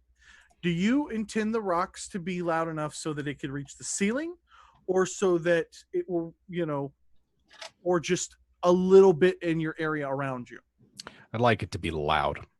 I'd like it it can perform the tasks of a human servant, can lift up to, what is it, 10 pounds, I think, maybe a bit more. I forget like exactly how, it says a strength of 2. Whatever rocks it can pick up with a strength of 2, I want it to just toss around and make a bunch of noise while we try to sneak away in the other direction. Okay. And at this point, we're going to break combat. Okay. So this thing goes off, clacking the rocks 60 feet away from you, and it's moving away from you, correct? Like, you want to make it look like it's going in a different direction? Well, it's otherwise invisible, I think. So I just, when it gets out to 60 feet, make a bunch of noise. I got you. So are you, okay, here's my question. Are you wanting to just make it seem like it's running away and then just stop because you're going to move in the other direction and it's going to dissipate after 60 feet? Or do you want it to stay 60 feet and continue following you, just 60 feet behind you? 60 feet and following. Got it. Okay. Yeah, so absolutely. So you guys are hearing the clang, clang, clang. What do you guys want to do? I guess we're trying to sneak, right? Yeah, I think original plan. We move through the buildings that give us as much cover as possible, and then we move to the more stable structures. Yeah, I think we that got- sounds like a plan. We should keep Hopefully it. there's not. We should keep it in cover, right? It's Yeah, just- something above our heads. Something above our heads. I'm gonna put my shield above my head, like I'm in a testudo, and I just Yeah. start shuffling. That's not a bad idea. And he will take his lamp. Is So you there? pick up your... Go ahead. I was gonna ask, is there like a piece of like, I don't know, like a wooden window or door nearby, a piece of just detritus or debris or something? Yes. Seeing, I'll let you find something like that. You're looking seeing Grindlebrew put a shield above his head, like Roscoe's going to put like a piece of something above his head just in case that he can just let go of. As you guys kind of move into the building, you hear whatever this thing is that is moving off in the distance. It stops abruptly. It almost sounds like maybe it's adjusting rather than like actively moving, if that makes sense. Might want to be careful with those rocks, cousin. It might be able to hear it, whatever that is. Well, Yeah, that's I'm cool. starting to think this wasn't the smartest idea coming in here. We should have went and saw that tree. He will let the unseen servant do its thing for about a minute before he'll mentally command it to stop, and then I'll just have it hang out for the hour duration. I'm sure after we move 60 feet away from it, it'll dissipate anyway. So, clack, clack, clack, and eventually the cave goes silent again. There's no wind. There's no sound. The only sound is coming from your footsteps. And as you move through some of the buildings, whenever you take a moment to pause and look and check out the windows and whatever you can, it's so quiet in here that you can almost hear your own heart beating. And you make your way further and deeper into the city. Is the ultimate goal just to continue to move towards the light, or what? Why don't you guys give me a little direction here on what you guys are doing as you're moving through these buildings? Well, Huell is going to have... Is his lantern broken or anything? Because he'll relight it. Yeah, it's busted. Okay. I've assumed you had mending or something like that. It cost me a first level spell, but I can fix it later. I mean, is it still possible to hold a light? Yes. It's just yeah. Yes. Okay. It's just busted up a little bit. Okay. Then he's going to try to keep it as closed as possible, just so it's just like illuminating our immediate surroundings, and preferably like if it's possible to have like a 5-foot light radius. That's what he's trying to go for, and he's just trying to be quiet, sneaking through. I do think we should make our way to that purple glow, though. Yeah, we should make haste before whatever's out there finds us. Something's out there. I agree. Shakira.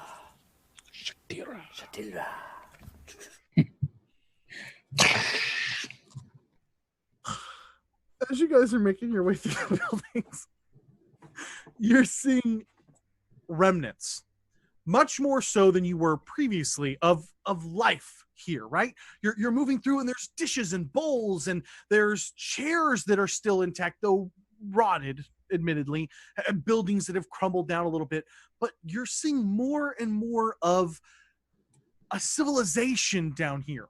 There's actually a couple times that you guys come across weapons. You come across swords and shields, and this really, really dwarven, strongly big, jaggedly cut silver emblem on these old leather and steel different armaments here as you guys are making your way through. Now, are you staying towards the top levels, towards the middle levels, or towards the very bottom? What do y'all think? I mean, we should just head towards the light, right? Yeah, as quietly as we can. Okay. Yeah, I mean, I think we should be able to keep something between us and whatever's above us. So. Yeah, you should get yourself a door, cousin. Yeah, if there's a shield handy, he'll use it for cover. Yes, absolutely. You can. It's rotted. You wouldn't necessarily feel like you want to take it in battle after sitting here for a millennia, but it's certainly a thing that you can hold up that's not terribly heavy to keep above your head. Absolutely. Yeah. Mm-hmm.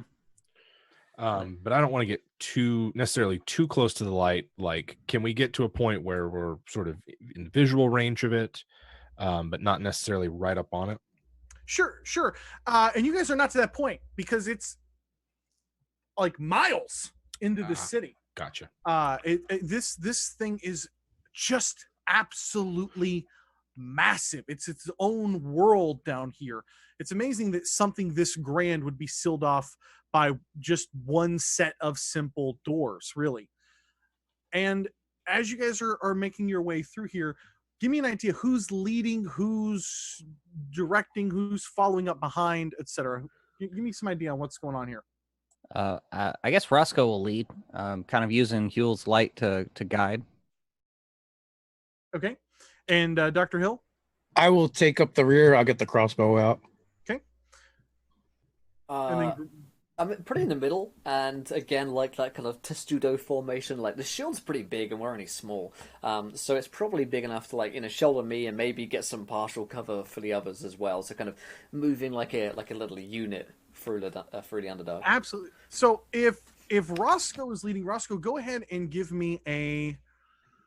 Man, I almost want a survival check. Go ahead and just give me a perception check, please. Okay.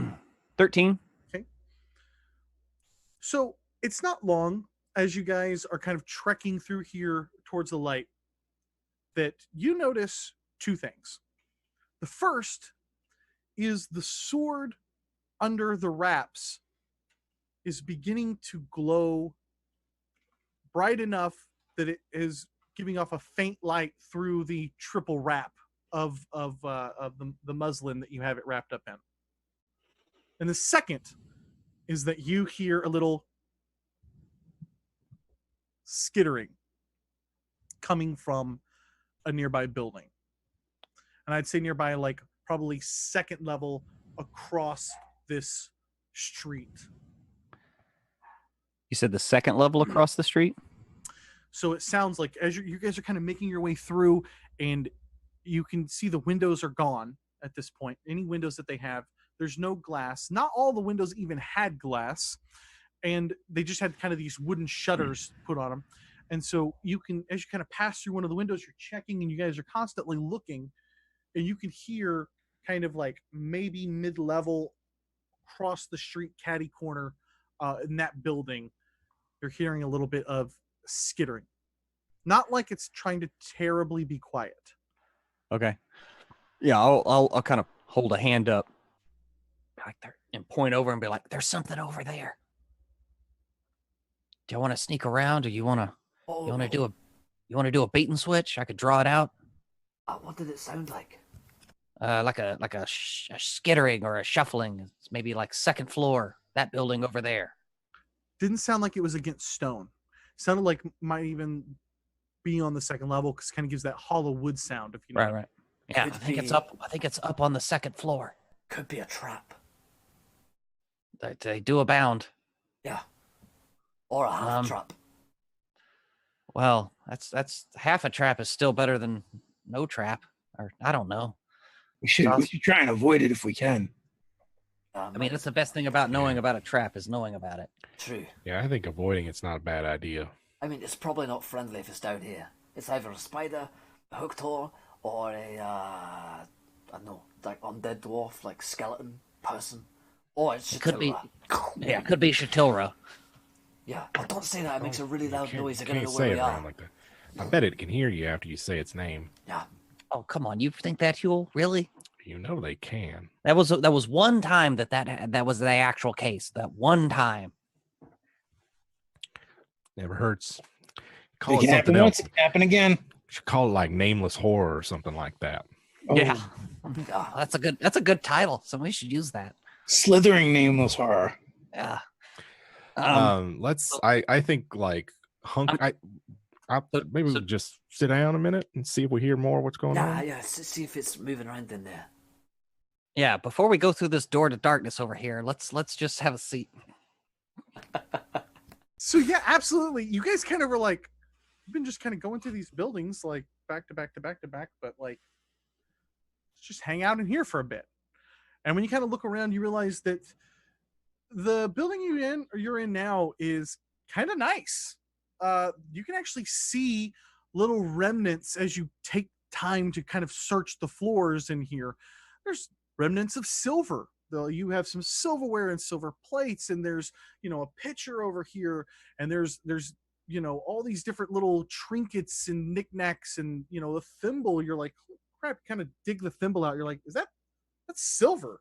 And so you're kind of looking around and assessing, and you actually see a stairwell up behind you to go kind of into the second level in the building you're inside. Yeah. Do y'all want to go upstairs? Maybe we can look out through the window and see what's over there. Get a better vantage. Good idea. Get eyes on it. And besides, there could be a bedroom. We could maybe take a rest. Oh, right. Yeah. No, that makes more sense. So Start testing, I you- use the hilt of my sword to kind of test the stairs as we move up. yeah, absolutely. And so you do that. You guys are pretty light. You're not terribly heavy. You're not Goliath clomping up the stairwell here. And you took the words right out of my mouth. Upstairs, you find a really nice, like, bedroom.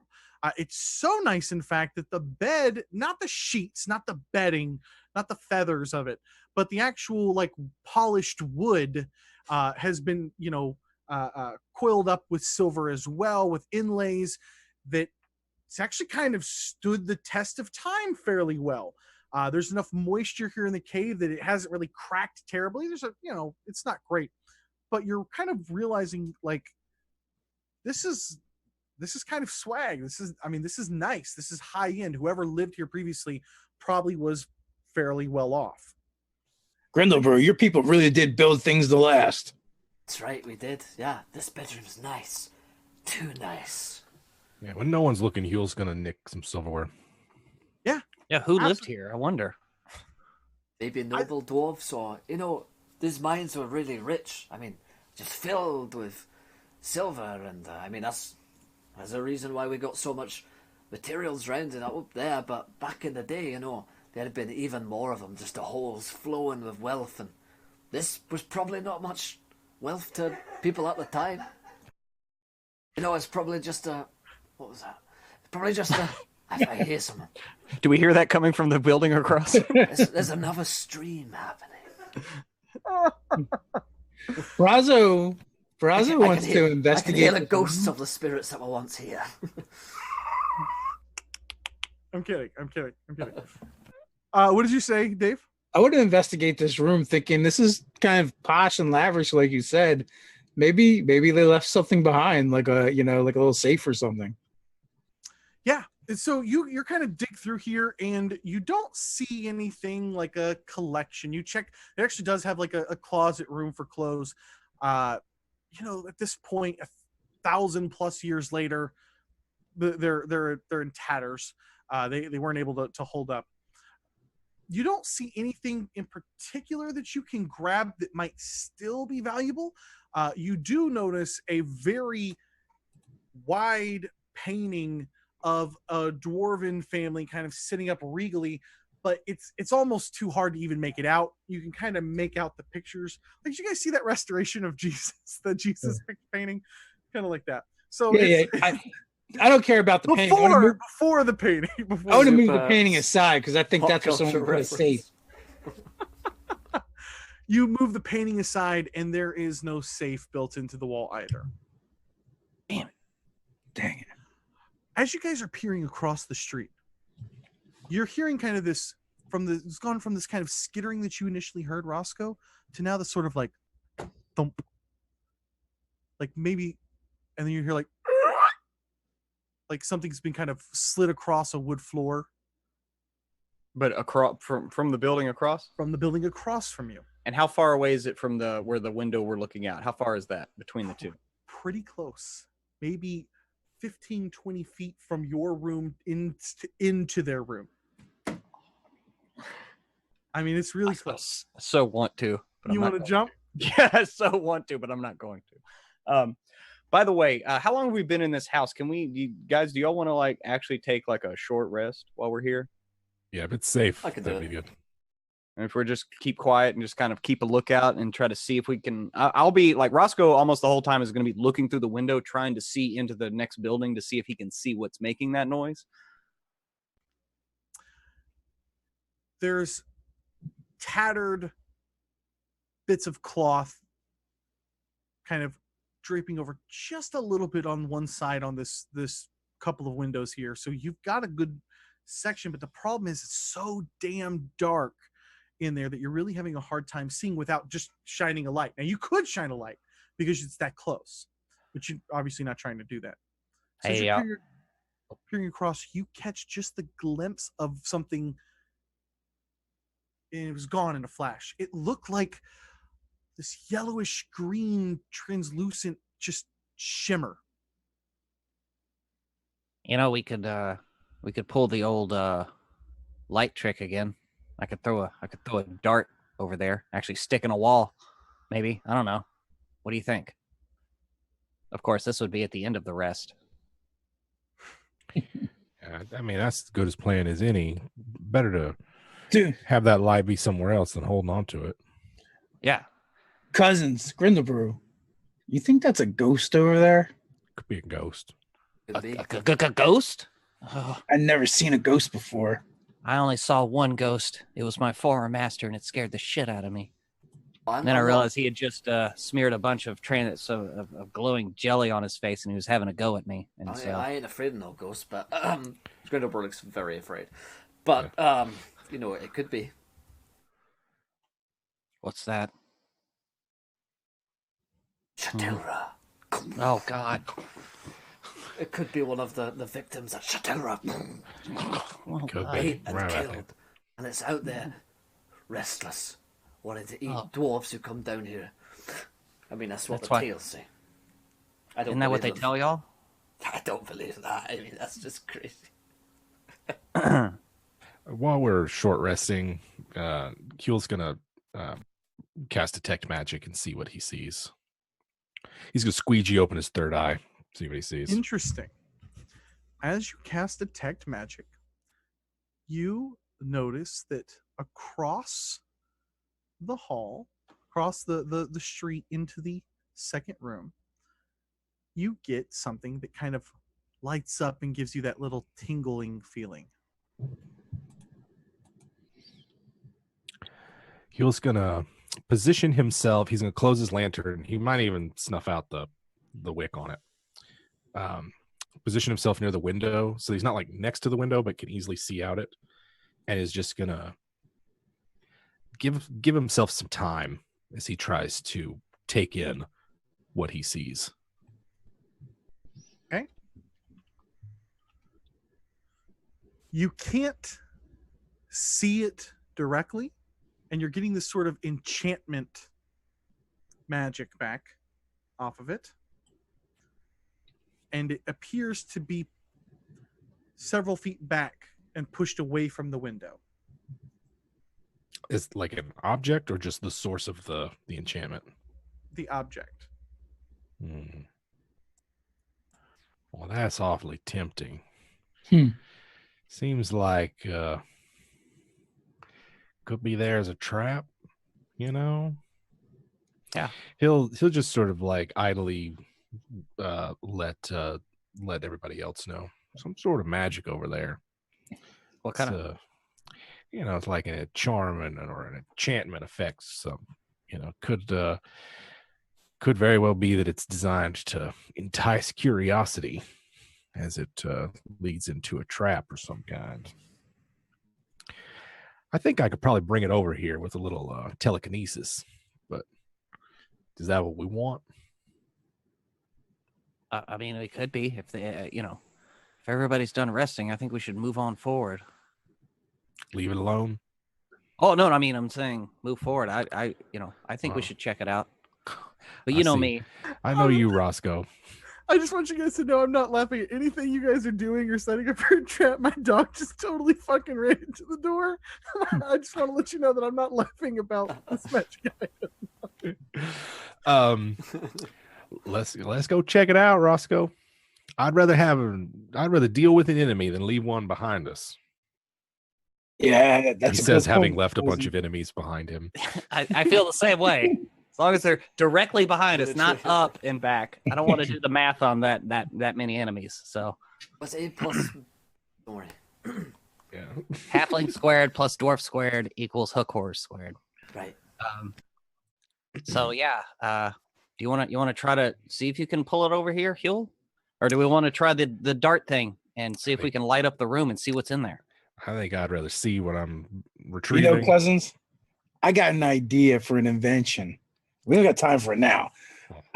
I want to take one of my crossbow bolts and have one design that breaks after it hits something. We put the light in it, so we shoot it dark. And then when it hits, it lights up where it hits over in That's the a good area. idea. That'd be interesting if you could. I'm going to invent that if we get out of here alive. That's Good a good idea, idea. that is, yeah. It's like using when I put my light cantrip on your thingy. Yeah, but like as a not spell. I'm with you. Yeah. All right, so Huell's gonna I don't know what he's gonna cast Mage Hand. He's gonna have it ready. Okay. And then I'm going to take a dart out and present it to Grindlebrew. Who is standing by the window? I'm standing like next to the window. I'm about to duck out in the window and throw it, but I'm not. I'm technically by the window. Yes. I love how that's the same shit my son says when it's like, do you know what happened to the tablet? And he's like, I didn't break the screen. I mean, I might have been. I was sliding down. I mean, if this is yes, the window, I was present. You know, I'm like here. I recall being close. It's like every sentence he says, he's actually closer to. All right, fine, you got me. Who's closest to the window? I'm by the window. I'm a window adjacent. Huell, were you focusing your magic? You tried to approach the window. Are you also near the window or no? You should be a not politician. after. I would have. No, not when Roscoe's about to do something dangerous. Not after that GM line of questioning. Nope, I was nowhere near that shit. Huell doesn't get anywhere in life by I have never seen a doing window in my reckless life. things. This is He what lets other happens when people you do reckless attack people things. with cave fishers. I don't All recall ever being near a window. So. I will absolutely be not near the window. You will? I will. Okay, great. I just need to know. Continue on with your plan, Roscoe. Okay. I move away from the window. Okay. Whoa, Grindlebrew, can you cast light on this? Downstairs. Yeah, I cast a light on it. Okay, he does that, and I'm just going to pop out and try to throw the dart through the other window, just trying to like stick it in the opposite wall or whatever, you know. You do this quickly, right? You guys are in darkness, and you're kind of coming off this plan. And light is cast on the dart, and you immediately wing it. Thunk! It thunks into the back wall, and it sticks there. Got my crossbow bolt up. My You crossbow up can see on the windowsill. a shadow in the room, like, and then kind of vaguely on the back wall, you can see a semblance of a shadow. Okay. Suddenly, in front of you, Roscoe, I need you to please make me a DC 12 Constitution saving throw. There's another party over there, and the guy's like, he was the one standing closest to the window. Who's like, fuck. Okay. Con save. Is this against poison? It is not, sir. Okay. Well, I got a 19. In front of you, you see a huge green slitted eye, and you can feel it almost making you nauseous and making you feel weak for a second. The rest of you can see this quick, brief glimpse of this humanoid that looks like it's just this huge green eye in front of it with sort of these spiky, scaly, like gross growing over its back and these long fangs, these long fangled fingers that are kind of grasping over the window ledge as it kind of just like does this. And you can see Roscoe lock up for a second before shaking itself free. Let's roll initiative. I'll do it. Let's do it. Actually, no. I got this. What's happening? What's going on? That did not roll everybody's initiative. Why did it only roll one initiative? Roll all initiatives. There we go. And then now this thing needs a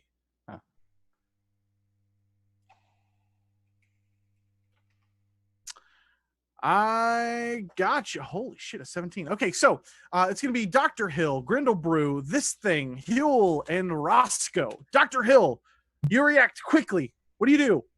I'm going to pop off a shot. I will, I'm going to shoot it right in its eye. That's what I'll do. You're going to fire off at its eye. Go ahead and give it to me. So just so I know this, like this thing is like a huge giant eye right in the window. Yes, but Okay. it looks like a medium-sized humanoid. Okay. The eye is not this big. It's like this big. Oh, okay. It's almost the size of a whole head. That would be a halfling one. So Yeah, and so you just weren't even prepared for the scuttling and this like large eye to come popping out of the window. You're just like shit, and you fire. Oh my god! Did you see the size of the eye on that thing? Its whole face was an eye. It was disgusting. And that brings us over to Grindlebrew. Shit, the fuck out of the line, dude. How far away is it? Dude, it's like 20 feet right across the hall, right across the fuck. street, like level window to window with you, like you're in New York. Yeah, okay, thanks. That puts me there. I'm gonna like we're in London. Now I'm there. I'm going to fucking Sacred Flame it. I see it, right? Yeah, you can. Hell yeah, you can see it. It can roll a DC 12 Dex save.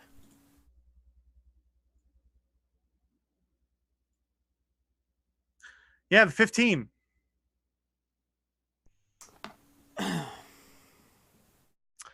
Fires off and it ducks back a little bit. At this thing, and it disappears. It pops up at the second window as you guys are trying to track it, and you can hear it scuttling, and you can see just flickers of the shadow from this light being cast. But the way that the light is being cast isn't giving you a great example of where those shadows are moving across the room because it's behind you. So all suddenly this eye pops up in the other side, and Dr. Hill, go ahead and give me a Constitution saving throw, please. Sorry.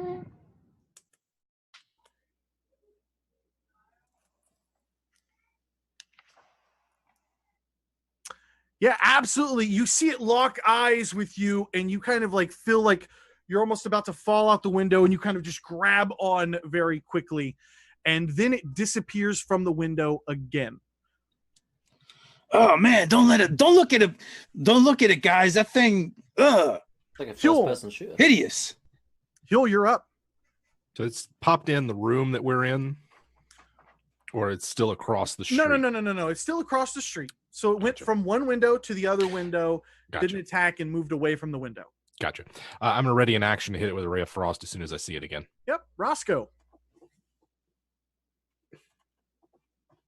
So I am going to I'm smiling. I am going to I'm gonna do it. Roscoe's basically gonna like take a hop step back. So he's 10 feet away from the window with a bonus action, do Step of the Wind, do a 10-foot run, and jump from this window to the other window. You said it's 20 feet? It's only 15. Oh, it's only 15? Oh, then I can make that no problem because I can jump my strength score. Strength score is 10, doubles my jump. That's 20. So basically, yeah, I just want to like hop back to 10 feet and run and jump through. And I'm using my bonus as a dash, so that gives me more movement. I got you, buddy. I got you. The mechanics are going to let you do this. Yeah. So you do all that. You run and you quickly jump across and land into the room. You come rolling up and you are face to face with this big bug-eyed green looking creature that is very well lit up at this point, and it's kind of hunched over and kind of staring at you here. Okay. And I'm going to try to grapple it. You lunge after it and try to grab onto it. Yeah, give it to me.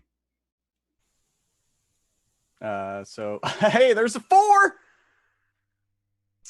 Yeah, it's going to be just fine, and kind of almost goes to grab up off the wall, and as you kind of grab onto a leg, it just kind of kicks back and kicks you in the face, not doing any damage, but just kind of, stunning your jaw a little bit. Yeah. Oh, well. Dr. Hill. Would have totally power bombed it next round out the window. All right, let me retcon. Dr. Hill, you don't see this thing. All right, I don't see what's going on, so I'm just going to wait until with my crossbow readied when I see something pop up. Grindlebrew. You can hear the scuttling going on across as Roscoe is grappling with this thing. Anyone injured? Not yet. Then fuck. Grindlebrew just looks around, shrugs his shoulders.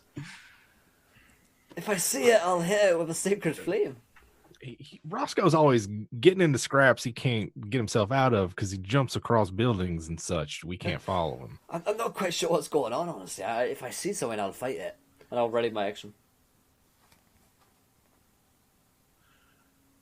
Okay. So at this point, it glares back at you as it kicks you in the head and you kind of stumble back. It has grabbed up and onto this bit of furniture near another window leading out from the other wall of this building away from you. So the guys are kind of on your right. This window is straight out in front of you on that side of the building, and it glares at you again. Give me another DC 12 Constitution saving throw, please, sir. So we can't see it when it pops up out of the second window. Oh, failed. That's a good question. Would you be able to see it as it passed the window very briefly? Man, I don't know. I think that's you're looking for it. I tell you what, if you can beat me a reflex 10, I'll let you take your hold action, because that's how quickly it just kind of goes past the window. It doesn't like stick its head out to make another attack on you guys. Yep. Huell, you got it. Grindlebrew, you don't. Okay, so go ahead and make your attack, Huell. What do you want, a dex check? Yeah, a dexterity check. That's a 10 to hit. Yeah. Dr. Hill, you can take your crossbow shot if you'd like to. You fire off the ray of frost and it's just too late. You kind of start tracking this thing. The crossbow bolt, though, however, is much quicker, and you actually feel like you land it into its shoulder blade, and it's gone that quickly. You can't even tell how well of a hit you struck this thing. I need you, Roscoe, to roll me 3d6, please, sir. Oof. You're going to take 14 points of necrotic damage as your stomach just retches and churns and almost brings you down to your knee before you kind of get back up, holding your stomach there. Okay. And that is going to bring us over to Huell. All right, so this thing's darted in front of a window. I don't have visual on it right now. Yeah, it's gone. Let's see. Let's give Roscoe a bit of breathing space, and I'm going to cast fog cloud across the room to fill the room with fog. Hopefully, he's not going to keep getting hammered with that gaze attack. Okay, that's what I'm concentrating on. So you suddenly see the room, Roscoe, start filling up very quickly, just like apparated out of nowhere with this fog, and you can no longer see the eye. It kind of breaks your gaze with it as you were kind of reeling down on the ground, unable to kind of look away from this magical attack, and suddenly it's gone, and you can kind of collect yourself again. Is that all you want to do, Huell? Yeah, that's my action. Roscoe. Okay. Man, I just keep wanting to do the stupidest shit right now. Just do it. So you said he's like by a window, right? Yeah. Yes. Okay. I'm gonna try to do it again. I want to try to like grapple this guy and push him out the window, so it'll be like out in the street. Yeah. All right. Give me the fog. Huell. Man, I almost feel like if you're gonna run and tackle him, you would be able to do it, but I'm afraid that you would miss and just go tumbling out the window yourself and drop down a story here. So, slow fall, baby. Never be afraid. Never be afraid of players damaging themselves. Okay, I don't think you're okay. It's fine. I'll just run up and attack. No. Listen, you can do that. You can do it. I think you could move through the fog and try to find that grapple. And at that point, you could see the fog being kind of pulled out in the direction of being pulled out the window. Yes, I think you can do it. You'll just do it at disadvantage, just like you would expect. Shit. I'm not even gonna roll. Never mind. Okay. Well, I mean, and then I'm going to use my bonus action, spend a key to take patient defense, since I missed the grapple and I'm up next to him. So if he tries to attack me, disadvantage. He's already going to have disadvantage. You're both in the fog. Oh, okay. So I mean, if you want to save the key point, okay, I will. If you'll let me save it, sure. I'll let you save it, buddy. All right, that brings us back around to Dr. Hill. You fired off your crossbow. You felt like it got there, but you're not sure how bad it was. The room is suddenly billowing, the windows billowing out this sort of foggy smoke. Well, cousin, I can't see anything now. Well, that was the point. It kept looking at y'all and making you sick. Well, that's true. That ugly son of a bitch. Can't see him now. I think that was a good play. I'll just cover in case we see him pop out of the building. Oh, poor Roscoe over there. Hope he's not doing All right, too bad. Grindlebrew, it's all you, buddy. Is anyone hurt? I can't Yes. see anything.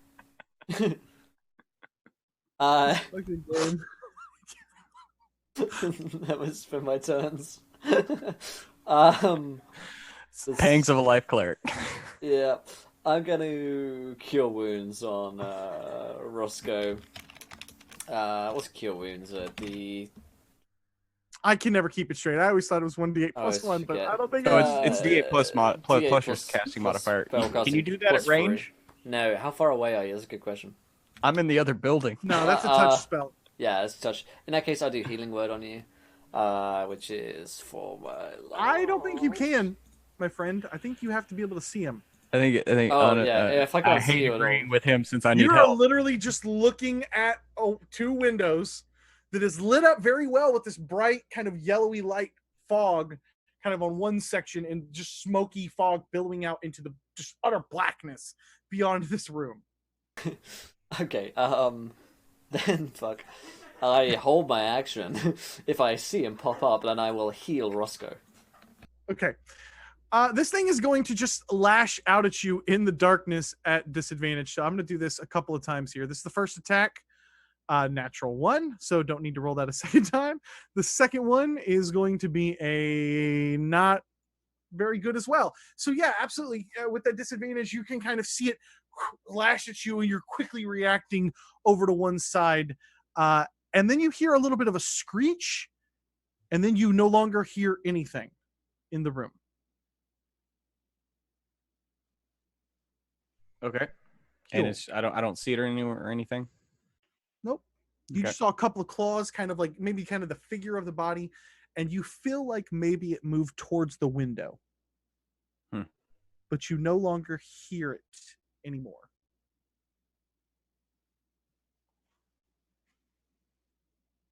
Huell. Right. So Huell's going to cease concentration on the fog cloud and see if that reveals anything interesting. Okay. You disperse the fog cloud and the room is lit up. You can actually see Roscoe kind of like just a little bit of his head peeking over the window, and he's not looking at you. He's looking kind of towards that end of the building. No, what's it's called? Green-eyed boogeyman after us. You don't see any green-eyed boogeyman. Huell's going to keep his action readied with the Ray of Frost.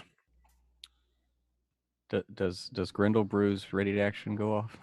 Please let it go off. Do I see him? We all open up on top of Roscoe's head. Crossbow ball, ray of frost, and the heal. Well, I'm gonna heal him now. I can see him. This is fucking crossbow. Yeah, you can heal him if you'd like. Okay, great. Then that is a healing word, which is plus 3 Roscoe. for this, so 6. Roscoe, you suddenly feel the like positive energy force, and you can kind of look back across the window, and you can see Grindlebrew kind of in concentration, casting in your direction. I'll just like look over and give him a nod of approval and thanks, and keep back to scanning the room. The room is empty. Not of things, not of tables, not of brooms, not of chairs, but of creatures, certainly. Okay.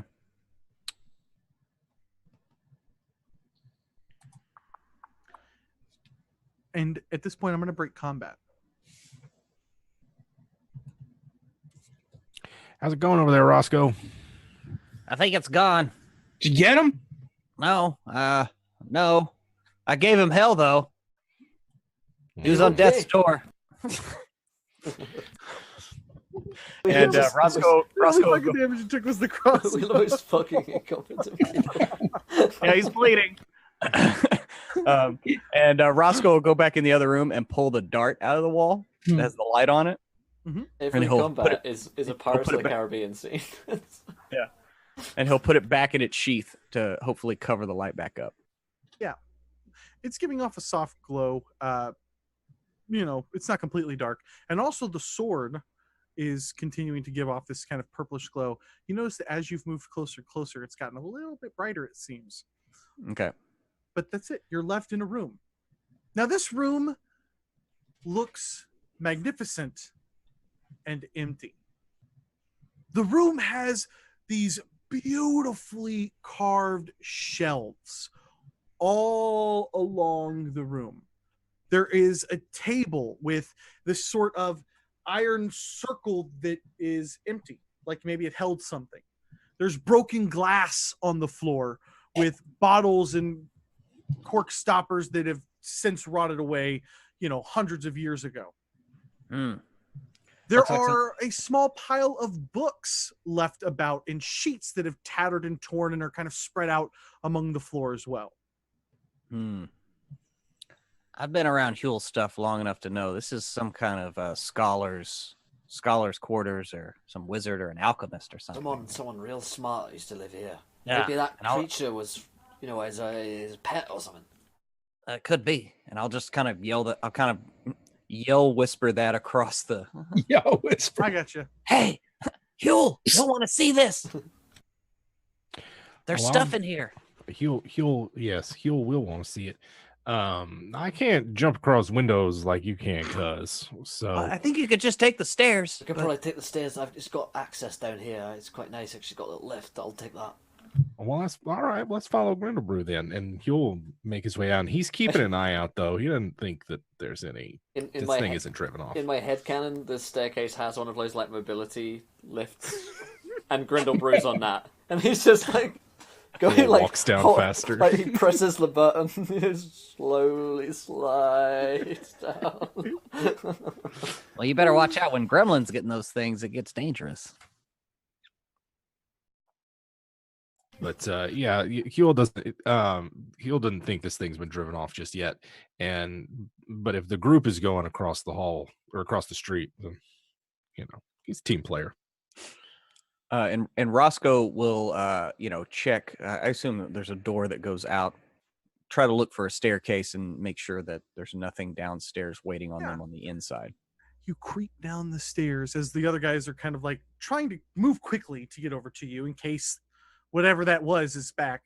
And as you creep downstairs, you're trying to kind of make out a little bit of the light from the faint purple glow and the dark that you can hold up and see. And you don't see any large, creepy eyes staring back at you. It seems like an empty building. As the rest of you, about that time, make your way down and across the street, you come into the building and you can see Roscoe kind of at the very bottom of the stairs peeking around. And again, you guys also find the building empty. The one thing that stands out about this building, the furniture is wrecked and decayed. But there is a beautiful, beautiful painting right here in the entryway that has this big, ugly slash right across it. But as you kind of can go up and hold some light up and pull the peeling paper down to kind of see what it was, there is this elegant and regal looking dwarf that is finely clad in this long green flowing robe with this bright red beard that has been all tucked and neat and twisted into this just fantastic mustache beard with big empty gapes in it that kind of pull like a bunch of spokes. And he's kind of standing there holding this big scepter. But the rest of the house doesn't look like it's just decayed. It looks like it's been trashed previously. And it is decayed. And for the most part, it is just empty. That object that was glowing magic, anywhere to be seen? It was on the second floor. Okay. go up to the second floor, see what else we can find. Looks like this place was tossed. Yeah, What they someone were was looking for it. looking for something. Someone's been here before us for sure. Now, usually slim pickings after somebody's gotten to it first, but there's always It something. kind of looks somebody like forgot. when Cousin Jelly goes to a room after she heard there was cookies hidden there. Yeah, Oh, she could put away the cookies. yeah. It should be a crime. You guys, you make your way up, and Huell, you recognize, like, dude, like, you're kind of looking over the papers and stuff. You're like, shit, this kind of looks like a wizard's lab or some form of arcane. Maybe they studied it. It doesn't look divine to you because you recognize something very significant to you, and you recognize this kind of iron circle that looks like it's meant to hold something round. Like, you've seen this before actually hold a crystal ball. You've actually seen something like this in a book before. Obviously, there's no crystal ball or anything like that here. Right. And as you look around the room, it's kind of tough to find anything of use. There's a table, there's a broom, there's some bottles, there's, some broken jars, there's some books in here, certainly, that you might be able to dig through and find something interesting. What condition are the books in? Pretty awful. Okay. Pretty awful. If you want to spend some time digging through it, you can give me an investigate check. Yeah, he would like to do that. I'd quite like that as well. I do like reading. It helps me get to sleep. Well, I mean, we just took a rest, Grindlebrew. I mean, we don't need to take a nap, too. I mean, it's fine. It's 7 on investigation, starts nodding off. It's fine. Yeah, absolutely. You actually find one scroll that kind of has been tucked back out. It's kind of sticking out of this back book, and it almost looks like everything is rotted on top of it, but the way that it was piled down in the corner kind of preserved this. And so you actually find the erupting earth spell in there. That's Grindlebrew or Huell? Huell. Grindlebrew, the only thing you find that's kind of mildly interesting is there's a broom in the corner that looks really nice. There you go. Are there any other, and so none of the books are in good condition. Any, without touching them, is it possible to read titles, anything like that? If I need to, No, it's rotted away. The only thing salvageable is you realize that this was kind of the remnants of a spell book before, and that this one little section held a scroll kind of folded up and tucked away in the parchment inside, and that for some reason that has kept the rot out of the book. Okay. Or out of this particular scroll. Okay. And yeah, if that's the case, then that whatever enchantment effect that we were seeing could have been the creature as well. So that's a possibility. You'll tuck the scroll into his sling bag and join the rest of the party. The rest of the party's in this room, I assume, right? Everybody's up here kind of going through the laboratory section? Yep. Yeah, we're sticking together. All right. Okay. He's gonna take that crystal ball stand just for hell of it. You're gonna take the crystal ball stand. Mm-hmm. Okay. So you spend a few more minutes in the room, and are you guys formulating a plan? Like, what is everybody doing while Huell is digging around in here? As I just finish nodding off, just kind of take a look around the place and see if there's any. I've known old dwarven buildings, so I think Grindlebrew might know where. Like when Braso was looking for safes, like where dwarves keep their stuff. Like, is that just a wardrobe, or is that actually where we keep our hammers? I think Grindlebrew's probably got an idea of what sort of places to look at. So yeah, you look around, and there's, as far as the room goes structure wise, it's kind of this rectangular shape to it. So it kind of had all these shelves on the back wall where the dark came in from the windows behind you guys. There's the window on the side that possibly whatever creature was there fled from. And then again, the shelves look like they've been cleared and are dusty. There's papers and books on the floor that you guys have gone through. There's some furniture in here, chair, broom, some little bits of like what you might hold a candle in. That's really about it. And Roscoe's just been going around checking the windows, looking around, keeping watch while everybody's doing this. Okay. And nothing is sticking out to you guys. Off in the distance, you guys can again hear that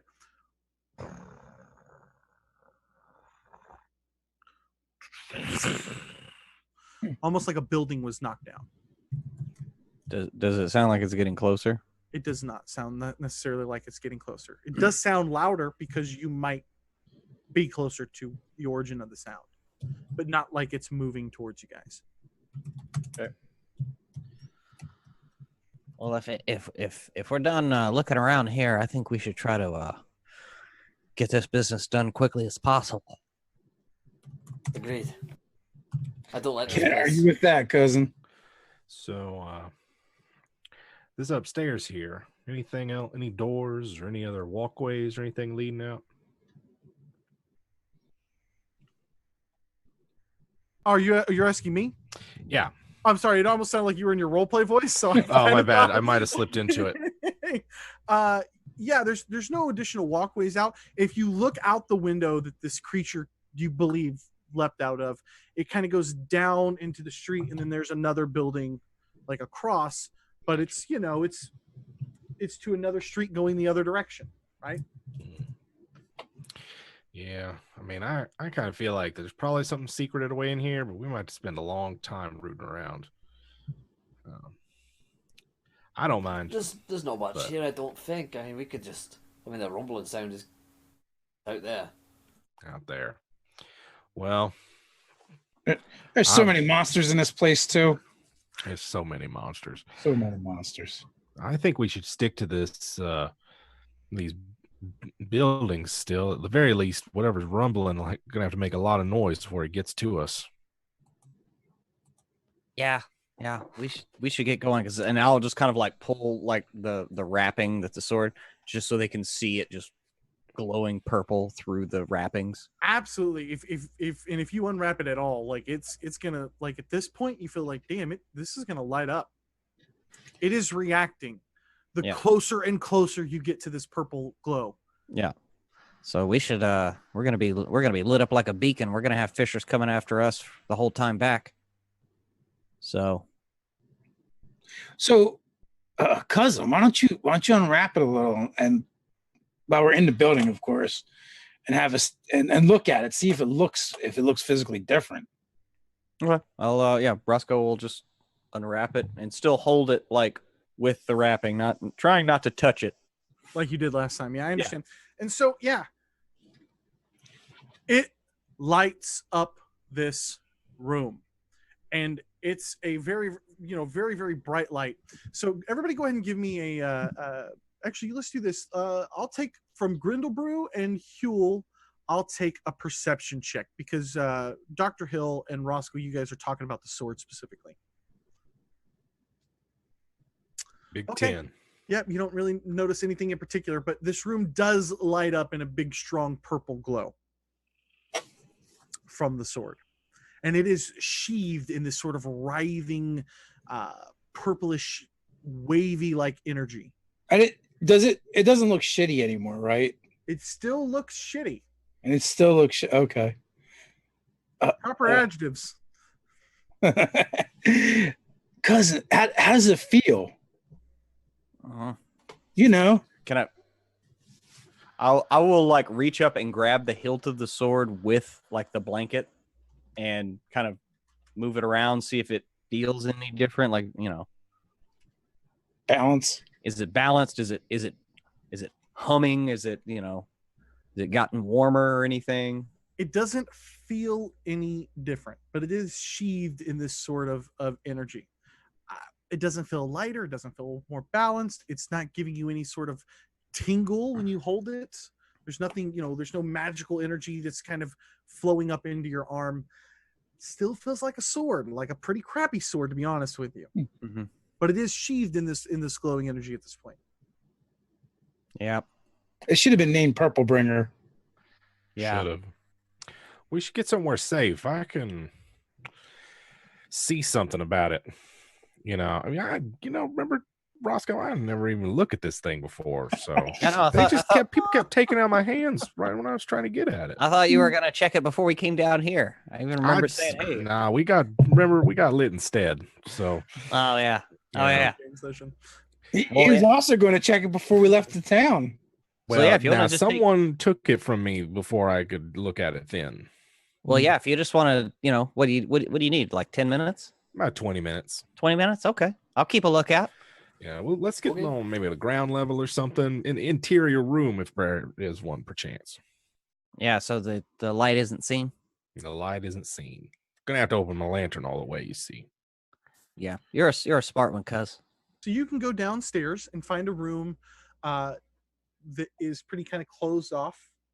It's not completely without a window in this building, but there's still some form of drapes that you think will block out some of the light here.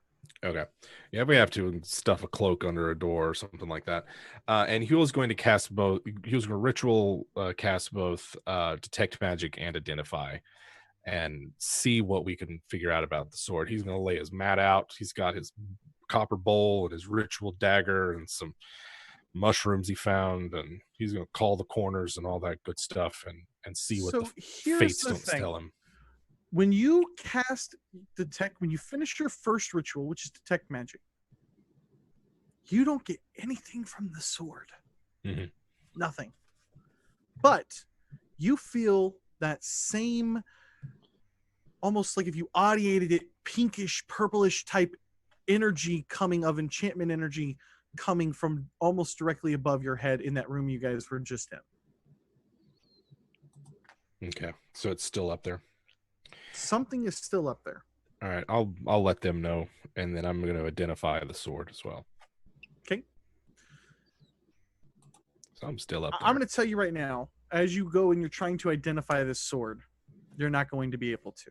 You're not going to be able to detect any magical properties on it, and if for some reason everything you're doing is coming back sword. Every time it is coming back sword. It's coming back not special sword, but it's glowing and reacting to something for some reason. It's just a piece of metal, Roscoe. There's nothing special about it. Now, if there was something special about it, it's possible to mask that sort of thing. I don't know how, but I know it's possible. Yeah. Cousin, it's literally growing purple, and we can all see it. Well, I mean, that's neither here nor there. Well, no, it's literally like right there. It's purple. I see it. I see it. It just doesn't seem like it's Did you say enchanted something anyway. was back up there? Yeah, there's still something upstairs. That same. You want to go check it out? Oh yeah, I definitely want to go check it out. You guys head upstairs and you find the same room, right? Yeah. But you are getting just a hint of that magic left from that ritual you cast. And it's coming from something propped up against the side of the back corner wall. And it's the broom. That broom over there is looking awfully suspicious. The broom in our room. Yeah. Huell's gonna mage hand it and have it out maybe like 5 feet in front of the group. Is that one of those brooms of cleaning? Could be. Maybe it like sprouts little legs and rubs its butt across the ground, cleans everything up. It can carry like pails of water also. Aren't all brooms of cleaning? Well, yeah, well, but I mean, like, that's an academic discussion. Aunt Jenny, she had a broom of cleaning that she could just say a thing and it would like literally clean her whole house. She was very lazy. Depends what you do with the broom, I guess. That's very true. What's the broom look like? As you pull the broom over to you, I mean, because you didn't really, it's a broom. Like, dude, you're in a room full of magic books and you're looking for, any remnants of whatever left. You don't really pay much attention to it. Now that you've pulled the broom over to you, you realize that it is like very, very finely crafted. And now that you can see it in the light, you see no cracks like the very fine wood bed that was overly polished to hold up over the years. Even that has broken down a little bit. And you're seeing nothing from that here. And you actually see just a little bit of silver in the handle on the middle. And does anybody read Dwarvish? I mean, besides Grindlebrew? No, I don't. I mean, I can. I was gonna but I say- don't. You see a pair of Dwarven letters, and if you show it to Grindlebrew, it'll say the word fee, like F-I. B, like fee fi for fun. Sure. Like Fifi. Like, yes. That's the name of one of my dogs. When you say fee out loud, like fee fi fo fum, Mhm. it pulls away from your mage hand and begins to levitate in the middle of the air. That's a nice broom. Hmm. At this point, you guys see a blackened dart come hurling into the room from an angle and strike down on the floor right next to you, Huell.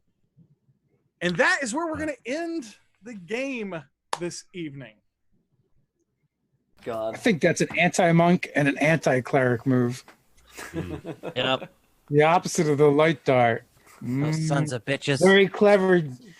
You what is it? Dazzling deviant. That's it. The deranged deviant. Deranged. Demonic devilish. deviant. Deranged Steven, I like The that. delightful The deviant. debonair, Roscoe's- dude. Roscoe is seriously going to get over that broom and say Leviosa.